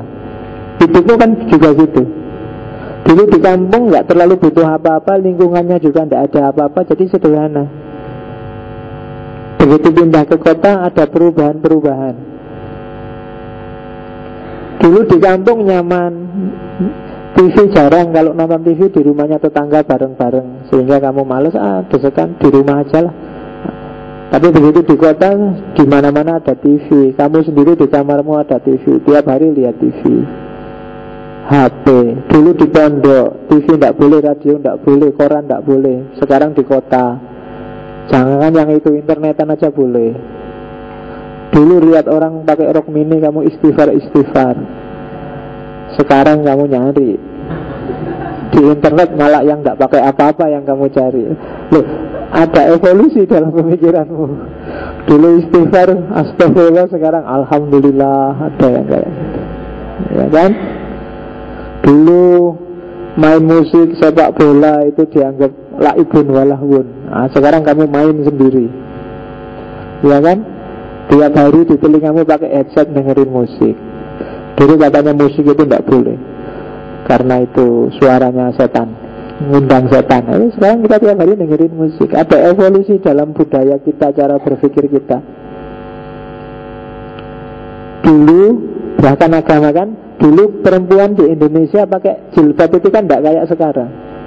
Dulu cuma pakai kerudung, disampirkan, rambut depannya kelihatan, tidak apa-apa, sudah dianggap Islam. Nyai Haji Ahmad Dahlan, cutnya dulu nggak pakai jilbab kayak jilbab hari ini. Rambutnya kelihatan, bahkan sanggulnya aja kelihatan. Cut mutia itu kan sanggulnya kelihatan. Dan no problem, dianggap pejuang Islam. Nggak ada yang bilang cutnya ini itu pejuang sekuler. Kenapa? Nggak jilbaban. Nah, enggak, semuanya hanya pejuang muslim. Karena standar yang disebut Islam zaman itu ya seperti itu. Tapi terus ada evolusi. Hari ini kalau masih kayak gitu itu belum Islam, itu masih Jawa, rambutnya kelihatan kan gitu. Tapi ada evolusi dalam kebudayaan kita. Pantas dan tidak pantas itu kan juga evolusi. Itu namanya evolusi budaya. Dan jangan salah, ini pengaruhnya Darwin pasti. Ternyata nggak cuma fisik, dalam budaya juga terjadi evolusi. Perubahan adalah keniscayaan. Perubahan yang pelan-pelan itu terjadi di mana-mana. Kadang-kadang perubahan itu nggak kamu sadari. Kamu merasa, enggak pak, saya itu masih kayak yang dulu kok pak ya. Tapi temanmu yang lebih ngerti, kamu kok berubah ya sekarang. Dulu kamu kelihatan lugu, tulus itu. Sekarang ya masih lugu sih, tapi menjengkelkan. Oke. Itu kan berubah namanya. Dulu enak diajak ngomong, sekarang sudah mulai ngayal. Lagi pengaruh filsafat ini mesti. Ada evolusi. Mungkin dulu kamu nggak kenal filsafat, sekarang kenal kan, pasti ada perubahan lah sedikit banyak. Ada evolusi. Dan itu dampaknya teori Darwin. Loh, agama apa nggak nyuruh kita berubah? Nyuruh.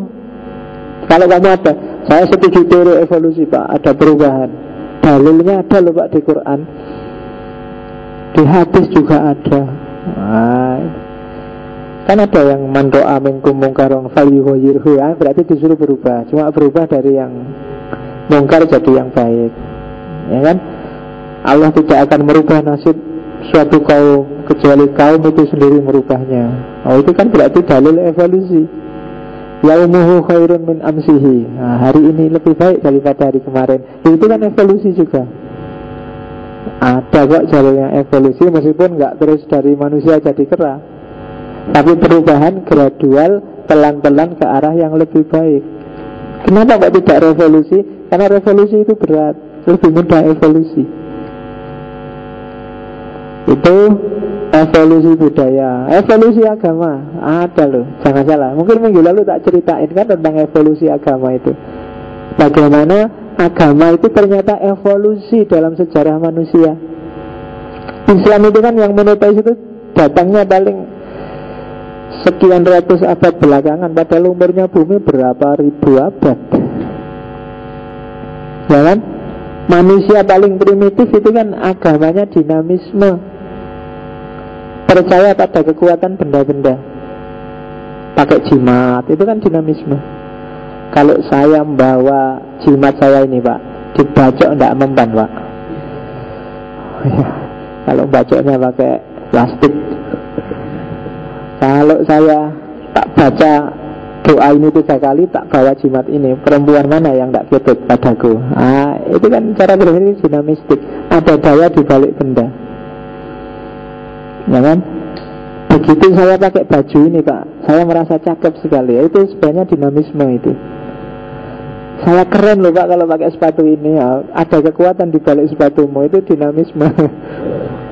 Iya kan loh, kamu nggak sadar. Jangan-jangan kalau ada FPI kamu dianggap musyrik gitu, musyrik. Iya kan, percaya ada kekuatan di balik benda. Dengan memakai jaket ini, gagah saya pak. Loh gagahmu kok dari jaket? Gagah itu dari Allah dong. Berarti kamu dinamisme. Manusia primitif seperti itu. Sehingga benda-benda, barang-barang itu terus zaman dulu kan dikasih sajen, dikasih itu karena merasa tidak berdaya di depan kekuatan yang namanya benda. Dia punya daya. Kelihatannya aja pohon, tapi di balik pohon itu ada daya yang memengaruhi hidupku. Itu dinamisme. Dari dinamisme terus orang punya ide tentang roh, namanya animisme. Biasanya lihat orang sakit, lihat orang mati, terus iya ya ini fisiknya tetap, tidak ada yang berubah. Apa ya yang hilang? Kok dia sekarang nggak bisa gerak, nggak bisa melek, nggak bisa ngomong? Pasti ada sesuatu di balik yang mati ini. Terus muncullah ide tentang roh. Jadilah animisme, percaya pada roh-roh. Sehingga terus punya keyakinan, wah ini nenek moyangku ini meskipun tubuhnya sudah mati tapi rohnya masih ada, masih hidup. Nah, terus ngasih sajen. Percaya pada roh-roh namanya animisme. Lama-lama roh-rohnya nenek moyang yang kamu kasih sajen tiap hari, kamu hargai, kamu hormati, dihormati juga anak cucumu, dihormati terus menerus. Lama-lama dia sangat sakral, wong sampai anak turun ke berapa. Lama-lama derajatnya nggak cuma roh, tapi ada sosoknya, dia jadi dewa sekarang. Ya kan? Dibikin patungnya, disembah. Berhala-berhala di seputar Ka'bah zaman itu kan ada Lata, ada Uzza. Itu kan nama pembesar-pembesar sebelumnya, nama tokoh-tokoh yang dimuliakan sebelumnya. Terus disembah-sembah. Sama kayak itu, dari animisme terus jadinya percaya pada dewa-dewa, namanya politeisme. Ya nanti ada dualisme. Dewa-dewa ini dibagi dua, ada dewa baik, ada dewa buruk, kan gitu. Namanya dualisme, kayak Zoroaster. Ada Tuhan baik, ada Tuhan buruk. Ini lebih mudah menjawab pertanyaan kalau dualisme. Kalau Islam itu kan agak bingung kamu kan. Kalau ada tsunami, Allah itu katanya penyayang, tapi kok tega ya bikin tsunami sesadis itu? Apa nggak kasihan sama umat? Kamu jawabnya kan bingung, nyari-nyari alasan. Tapi kalau dualisme gampang. Loh, itu kan kerjaannya Tuhan jelek. Kalau Tuhan baik dia tidak melakukan itu. Tuhan kan ada dua, Tuhan baik sama Tuhan jelek. Nah itu lebih simpel. Tapi kalau yang monoteis agak bingung, karena fenomena ini kan macam-macam. Jawabannya jadi agak bulat. Tapi yang dualisme lebih gampang. Dualisme itu bagian dari politeisme. Percaya pada banyak sekali dewa. Ada dewa laut, ada dewa api, ada dewa udara. Pokoknya semua hal ada dewanya. Kadang-kadang dewa itu turun ke bumi, mempengaruhi manusia, bantu manusia. Kalau di Hindu kan bisa ada dewa yang merusak, ada dewa yang menciptakan, ada dewa yang memelihara. Brahma, Wisnu, Siwa, kan gitu. Kalau ada masalah di bumi dia turun menyelesaikan masalah. Itu kepercayaan politeis. Percaya pada dewa-dewa. Ya kan kalau di Mahabharata itu kan dewanya turun namanya Krishna. Kalau di Ramayana turun namanya Rama. Itu sebenarnya filosofinya agak bagus kalau Ramayana Mahabharata. Kenapa yang turun Rama? Rama itu sama Krishna sifatnya bertolak belakang. Padahal sama-sama penjelmaannya Wisnu. Karena musuhnya beda. Kalau Rama itu kalem, ikut aturan, syariahnya lurus, pokoknya ya ikut. Nah itu Rama. Kenapa? Karena musuhnya Rahwana. Kalau Rahwana itu anti aturan, semua aturan ditabrak, semua aturan dilanggar. Maka butuh seorang Rama. Kebalikannya Krishna. Krishna itu yang dimusuhi Duryodhana dan kawan-kawan. Kalau Duryodhana ini ikut aturan, tapi aturannya dipolitiki untuk kepentingannya. Maka yang turun Krishna. Krishna ini agak uraan, agak sakarepe dhewe mensiasati aturan. Kenapa? Karena yang dilawan Duryodhana. Kalau Krishna kan cengenges ngatur. Kalau Rama kan pendiam, agak tekun, agak itu. Itu bedanya. Sama-sama dewa yang sama, menyelesaikan masalah di dunia. Nah itu cara berpikir politeistik. Kalau di Cina kan ada dewa-dewa. Di Yunani ada Zeus, ada Thor, ada Zina, ada Hercules. Itu kan legenda dewa-dewa yang dipercaya. Kalau di Cina ada apa ya Cina? Dewa langit, Sun Gokong. Apa lu mungkin nek Cina? Ada dewa bumi, ada. Pokoknya semua kalah kalau sama Sun Gokong. Nah, evolusi. Dinamisme, animisme lahir di tengah masyarakat yang agak nomaden, masyarakat yang belum menetap. Sementara kepercayaan dewa-dewa lahir di tengah masyarakat yang sudah mulai beradab, sudah kenal pertanian. Nanti ketika masyarakat sudah berpolitik, punya negara, punya kerajaan, terus membayangkan dewa-dewa mungkin juga strukturnya ya dia punya kerajaan. Ada dewa yang jadi raja, ada dewa pembantu, ada patihnya, ada. Terus dibayangkan dewa-dewa juga punya struktur. Maka kan di Yunani dikenal Zeus yang paling tinggi, kalau di Mesir dewa matahari yang paling tinggi.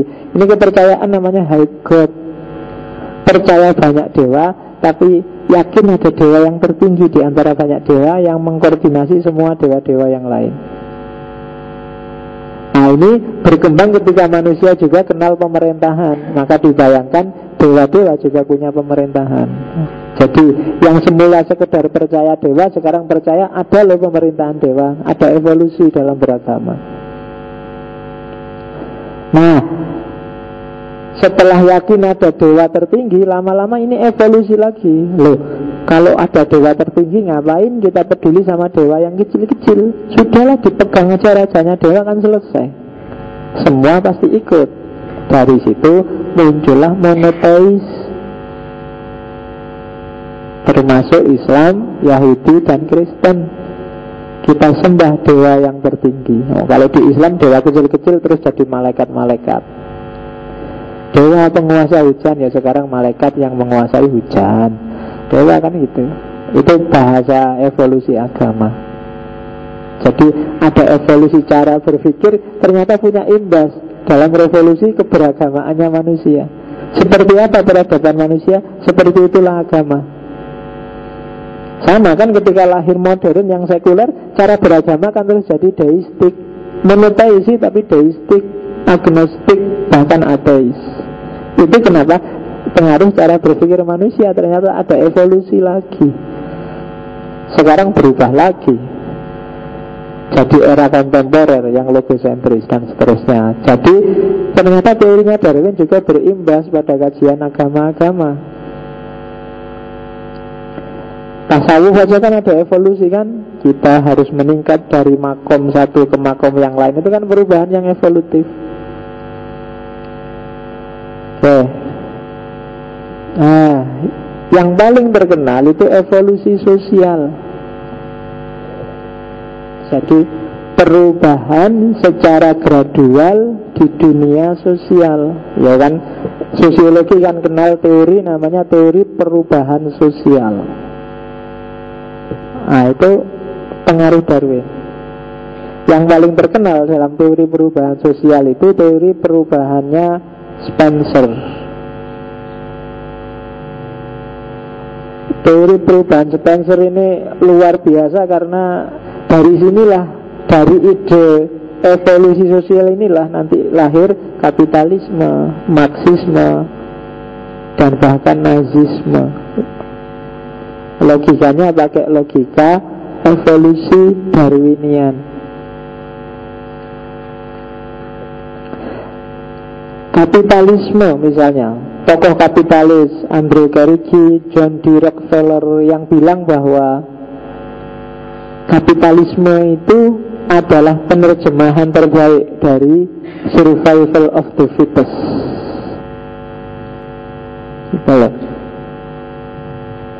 Kapitalisme itu kan yang penting dia punya modal, punya uang, dia akan survive. Yang tidak punya uang, minggir aja, kamu nggak ada gunanya. Kapitalisme kan gitu. Kamu silakan bantu yang punya uang. Pemerintah nggak usahlah capek-capek bantu orang miskin kayak di sosialisme. Yang ini natural kok, alami kok. Saya punya uang, kamu nggak punya uang. Aku seneng, kamu sumpek. Biasa itu, sudah hukum alam. Tidak perlu kamu mikir, wah gimana ini biar keadilan sosial. Tidak usah. Ini kan uang hasilku sendiri, salahmu sendiri nggak punya uang. Kapitalis kan gitu. Semakin punya uang, aku semakin bisa mendominasi. Kamu mau uang, bantu saya dulu, ikuti aturan saya dulu. Kapitalisme kan logiknya. Kenapa kok bisa gini? Kejam itu Pak Lin, tidak kejam. Alam memang gitu itu. Natural selection itu survival of the fittest. Kalau nggak punya uang berarti kamu nggak fit. Mau apa aja nggak bisa, beli baju nggak bisa, makan nggak bisa, kuliah nggak bisa, karena kamu nggak punya uang. Berarti kamu nggak fit untuk dunia modern. Minggir saja. Silahkan punah dengan sendirinya. Kalau kamu nggak punya uang. Itulah prinsip struggle for the fittest. Kalau kamu mati, ya itu resikomu, itu katanya Rockefeller itu kan. Kalau kelas bawah itu meninggal di pabrik-pabrik, itu proses alami dalam masyarakat. Itulah law of God and of nature. Itulah hukum Tuhan dan hukum alam. Loh Pak, kasihan yang miskin kelaparan. Yo, masuk akal. Miskin kan memang terus kelaparan. Mana yang salah? Yang kaya seneng-seneng, masuk akal itu sudah. Itu hukum alam. Jangan dibantah, katanya kelompok kapitalisme. Survival of the fittest. Di era kapitalisme yang fit ya yang duitnya banyak. Bahkan politik pun kalah sama yang uangnya banyak. Ini pengaruh revolusi Darwinian, Social Darwinism. Jadi ini yang punya teori sebenarnya Social Darwinism itu Albert Spencer. Jadi kapitalisme kita ini kan sistemnya kapitalis. Dan karena kapitalis, maka survival of the fittest-nya adalah mereka yang punya kapital. Dialah yang menang. Kalau kayak kita bagi-bagi, ya besok jadi buruhnya para kapitalis. Ya kan? Orang bodoh itu kalah sama orang pintar, tapi orang pintar tetap kalah sama orang kaya. Kamu kuliah sampai S3 ya nanti melamar di perusahaan ya bosnya Cina, tidak pernah sekolah. Jadi kamu kuliah, kamu disuruh mikir gimana, ayo yang S3 mikirlah, kamu manajernya kan, tapi hasilnya ya kasih padaku. Jadi kamu akhirnya cuma jadi pembantu dan pegawai. Jadi orang pintar ternyata hanya pegawainya orang kaya. Di Indonesia kan juga gitu. Politikus, presiden, DPR itu hanya suruhannya orang kaya. Sebagus apapun kamu, kalau nggak punya modal ya nggak ada yang mendekat padamu. Apalagi dalam dunia politik. Kalau kamu mendekat-dekat, nggak punya uang, ya diterima asal kamu mau jadi pegawainya. Kan itu aja prinsipnya kapitalis. Dan kamu jangan marah, karena ini hukum alam. Jangan protes, tetap ini hukum alam. Pada akhirnya tetap kapitalisme. Kalau katanya Fukuyama, tidak bisa kita merubah kapitalisme. Itu the end of history, akhir sejarahnya manusia sudah. Orang yang punya modal, orang yang punya uang, dia menguasai dunia. Dibolak-balik kayak gimana pun merubah yang kayak gini ini susah. Kecuali sosialisme total, dan sosialis sudah ambruk sejak dulu. Itu katanya Fukuyama. Demokrasi itu termasuk yang the end of history. Kamu ingin bantah demokrasi sudah berat sekarang. Satu-satunya yang paling puncak memang demokrasi. Itu katanya Spencer.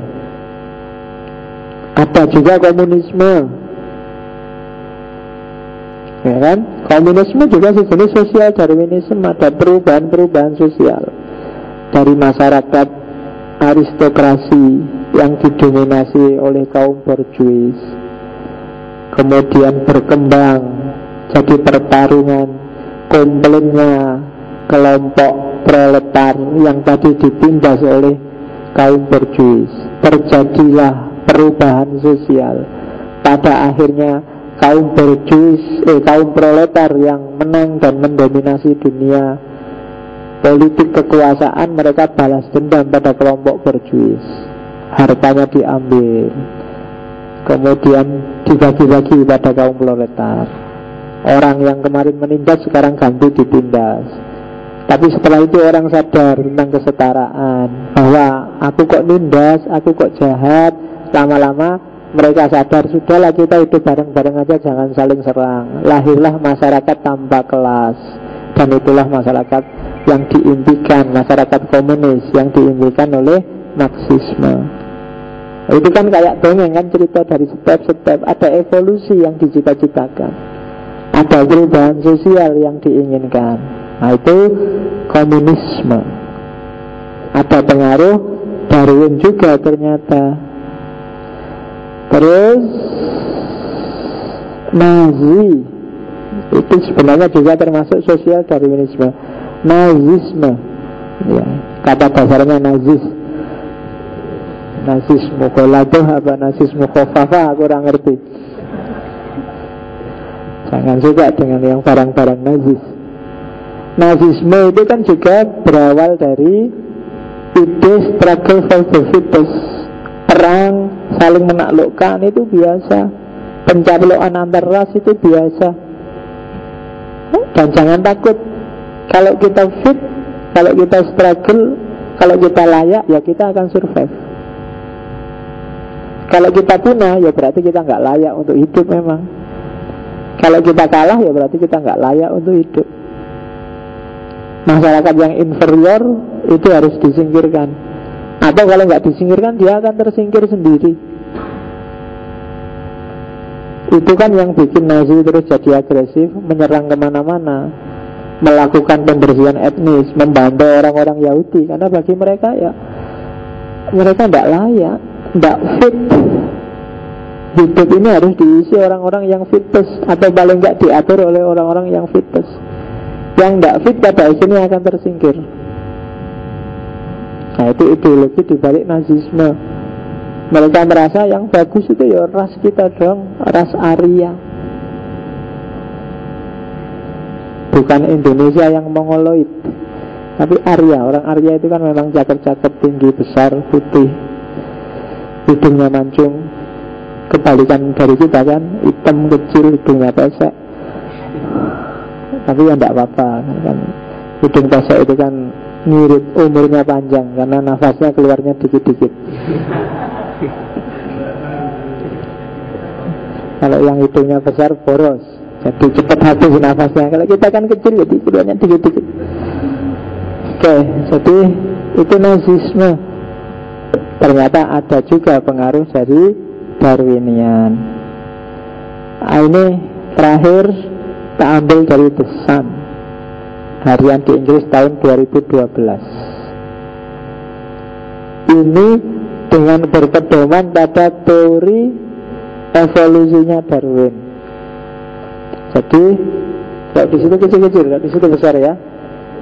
Manusia 1000 tahun lagi, berarti tahun itu 2012, berarti tahun 3012. Kita sudah punya gelar terakhir semua, almarhum. Ya kan? Setinggi-tingginya gelar kan pada akhirnya cuma gelar itu yang kita bawa, kita capai. Doktor, profesor itu belum puncak, yang paling puncak tetap almarhum. Apalagi tahun 2012. Jangan kalian berdoa hidup sampai tahun 2012. Kasihan nanti.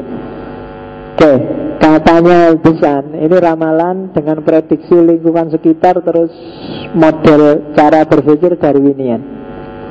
Ini pengaruhnya evolusi Darwin untuk meramal bentuknya manusia 1000 tahun lagi. Katanya manusia akan lebih tinggi dari hari ini karena pertimbangan gizi kita semakin baik.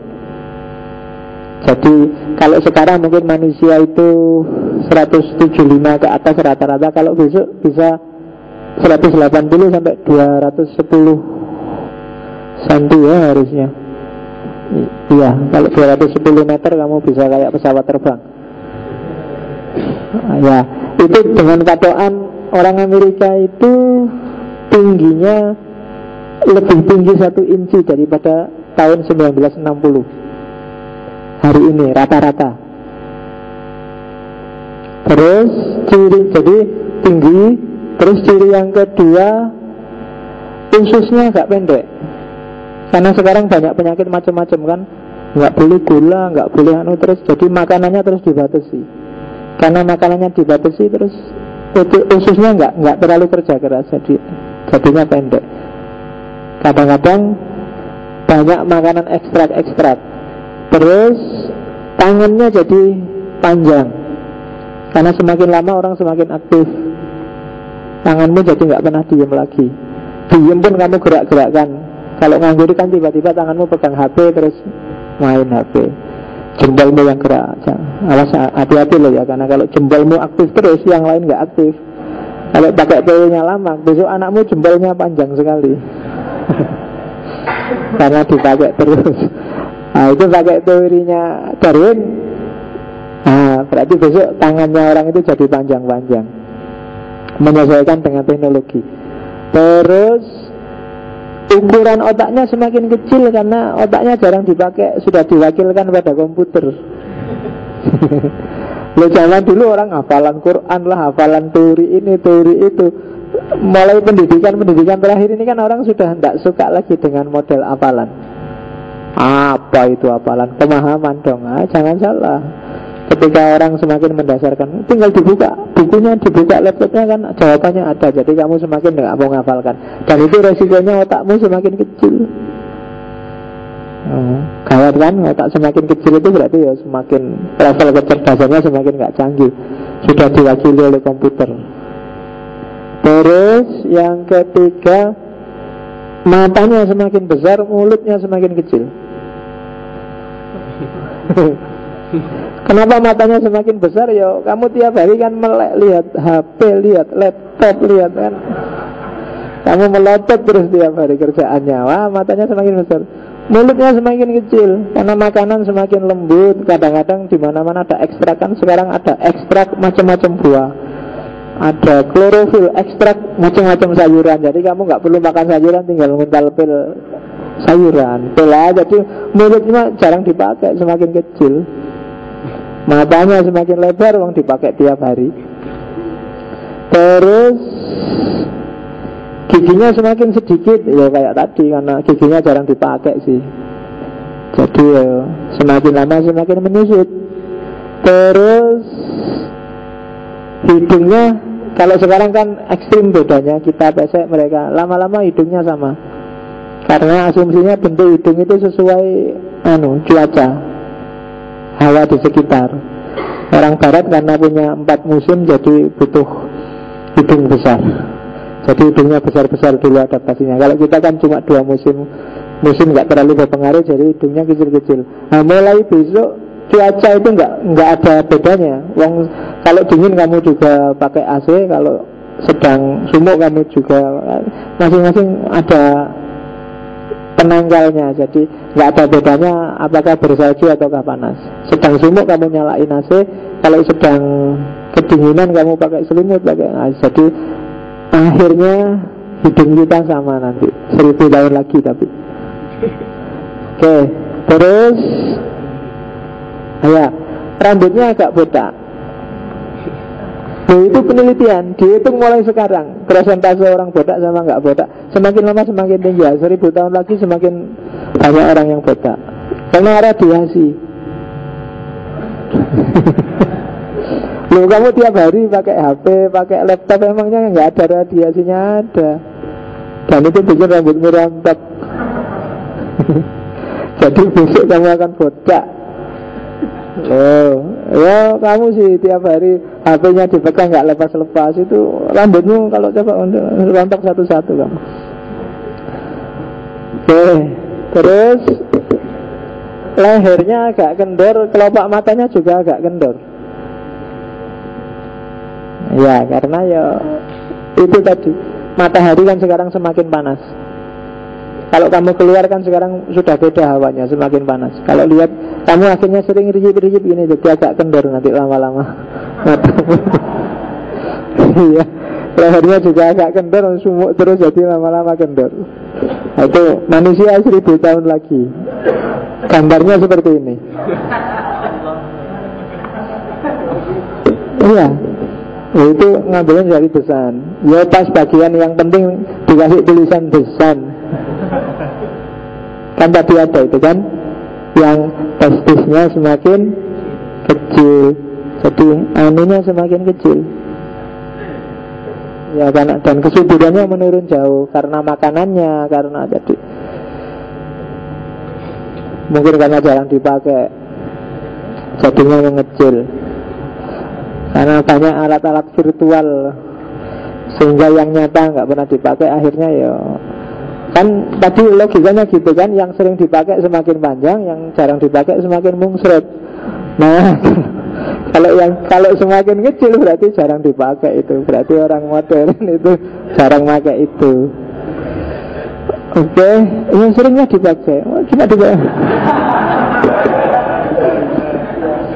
Ya kamu belum cukup umur ngomong kayak gini, belum waktunya. Gambarnya kayak gitu. Itu manusia 1000 tahun lagi rata-rata. Tinggal kamu bayangkan sendiri ya, bedakan sama manusia hari ini. Atau sekali-sekali coba kamu cek kalau ada posturnya manusia tahun berapa jajar sama posturnya manusia hari ini, kan kelihatan tipikalnya agak beda. Kalau di evolusinya Darwin kan ada itu kan yang model manusia yang homo itu loh, Homo suluensis, Homo mojokertensis, itu kan modelnya agak kayak gitu. Karena manusia dari kera, sehingga masih ada sisanya dikit-dikit, masih ada bulunya, masih ada itunya. Kemarin saya ada yang tanya, karena saya bulunya agak banyak di kaki, di sini ada sampai aslinya mana mas? Anu pak, saya mau Mojokerto. Oh pantes, evolusinya belum tuntas ya. Iya, melecehkan, dianggap banyak rambutnya terus evolusinya belum tuntas. Iya. Ayo siapa yang rambutnya masih banyak? Berarti evolusimu belum tuntas. Oke, itu Darwin. Jadi cara berpikir salah satu modus berpikirnya orang modern, bahwa segala sesuatu itu sifatnya progresif, berkembang, namun secara evolutif. Meskipun kalau di Darwin sangat kuat bau materialisme dan mekanismenya. Saya bilang tadi tidak salah, cuma itu sifatnya reduktif. Mungkin sebagian kecil dari hidup kita ada yang polanya seperti itu. Apakah kita dari kena benar atau enggak, ya wallahu a'lam bishawab, hanya Allah yang tahu. Tapi seandainya dari kera juga enggak apa-apa. Kera kan lumayan, daripada kamu dianggap manusia itu asalnya dari buaya. Manusia itu enggak enak kan, agak kera lah, memang agak mirip-mirip dikit, kelihatan agak enggak terlalu ngawur gitu loh. Kalau dia ngomongnya manusia itu dari ubur-ubur, Pak, orang nyambung plus malahan kan. Kalau dari kera ya agak masuk akal dikit. Meskipun apa ya kita nggak tahu. Saya takutnya kalau manusia berasal dari kera, yang tersinggung jangan-jangan keranya. Masa aku disamakan kayak manusia? Manusia sudah tidak karu-karuan kayak gitu. Aku kan masih tertib, mungkin keranya gitu. Oke, ada pertanyaan? Nggak ada ya, alhamdulillah. Asal jangan tanya tentang evolusi teori yang detail ya, wong bidangku bukan evolusi. Jadi sekedar memperkenalkan ada gaya berpikir seperti ini di dunia filsafat modern, dan ini sangat influensial, sangat berpengaruh. Jadi salah satu pilarnya filsafat modern. Minggu depan mungkin saya masuk ke Freud dulu. Dunia modern, cara berpikir agak psikologis. Setelah Freud mungkin Marx. Setelah Marx saya ingin masuk ke pragmatisme. Bisa William James, bisa dia, kalau ada waktu mungkin tak masukkan juga Charles Peirce. Setelah itu kita kembali lagi ke Islam, biar nggak bosan di barat terus nanti kamu jadi orang barat. Nah, kalau di Islam, karena kemarin kita sudah peripatetik, berarti ketika masuk ke Islam kita ke iluminasi. Setelah iluminasi kita kembali ke barat dulu sebentar, terus balik lagi ke Islam. Pokoknya nanti modelnya gitu, biar nggak jenuh. Urusan urutannya mau kamu kata seperti apa, itu urusanmu sendiri. Jadi harusnya urutannya gini Pak, ya nanti kamu urut sendiri aja. Yang kan ini bisa dibaca pedal-pedal juga tidak apa-apa, wong ini pikirannya kan agak terpisah. Tapi sifatnya paradigmatik, yang modern ya modern, yang Islam ya Islam, biar lebih bisa dipahami. Oke, saya kira itu. Saya akhiri sekian. Kalau ada pertanyaan, mungkin karena waktunya terbatas, silahkan kalau mau ke Facebook atau email. Kalau ada waktu akan saya jawab. Kalau enggak, tak jawab langsung waktu sesi kayak gini. Saya akhiri sekian. Wallahu a'lam bishawab. Wallahul muwaffiq. Wassalamualaikum warahmatullahi wabarakatuh.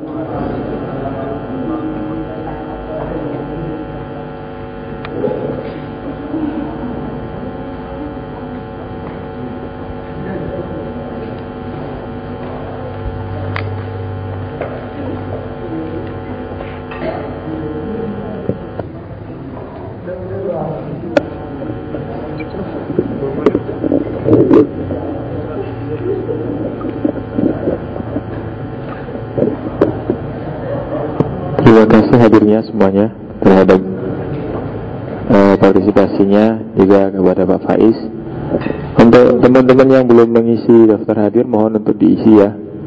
Kemudian teman-teman yang kira-kira saat ini sedang lapar dan di kelas kalau misalnya di kelas nggak ada makanan, silakan nanti mencicipi kreasi teman-teman di belakang itu, sisa barokahnya Idul Adha kemarin ya. Tapi jangan ditanya nanti rasanya gimana, pokoknya ada gitu aja. Ya. Yang anu loh, yang maksudnya yang kira-kira pengen ya, silakan. Okay. Oke, terima kasih. Demikian, mohon maaf yang sebesar-besarnya dan lebihnya. Assalamualaikum warahmatullahi wabarakatuh.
Jadi, jauh.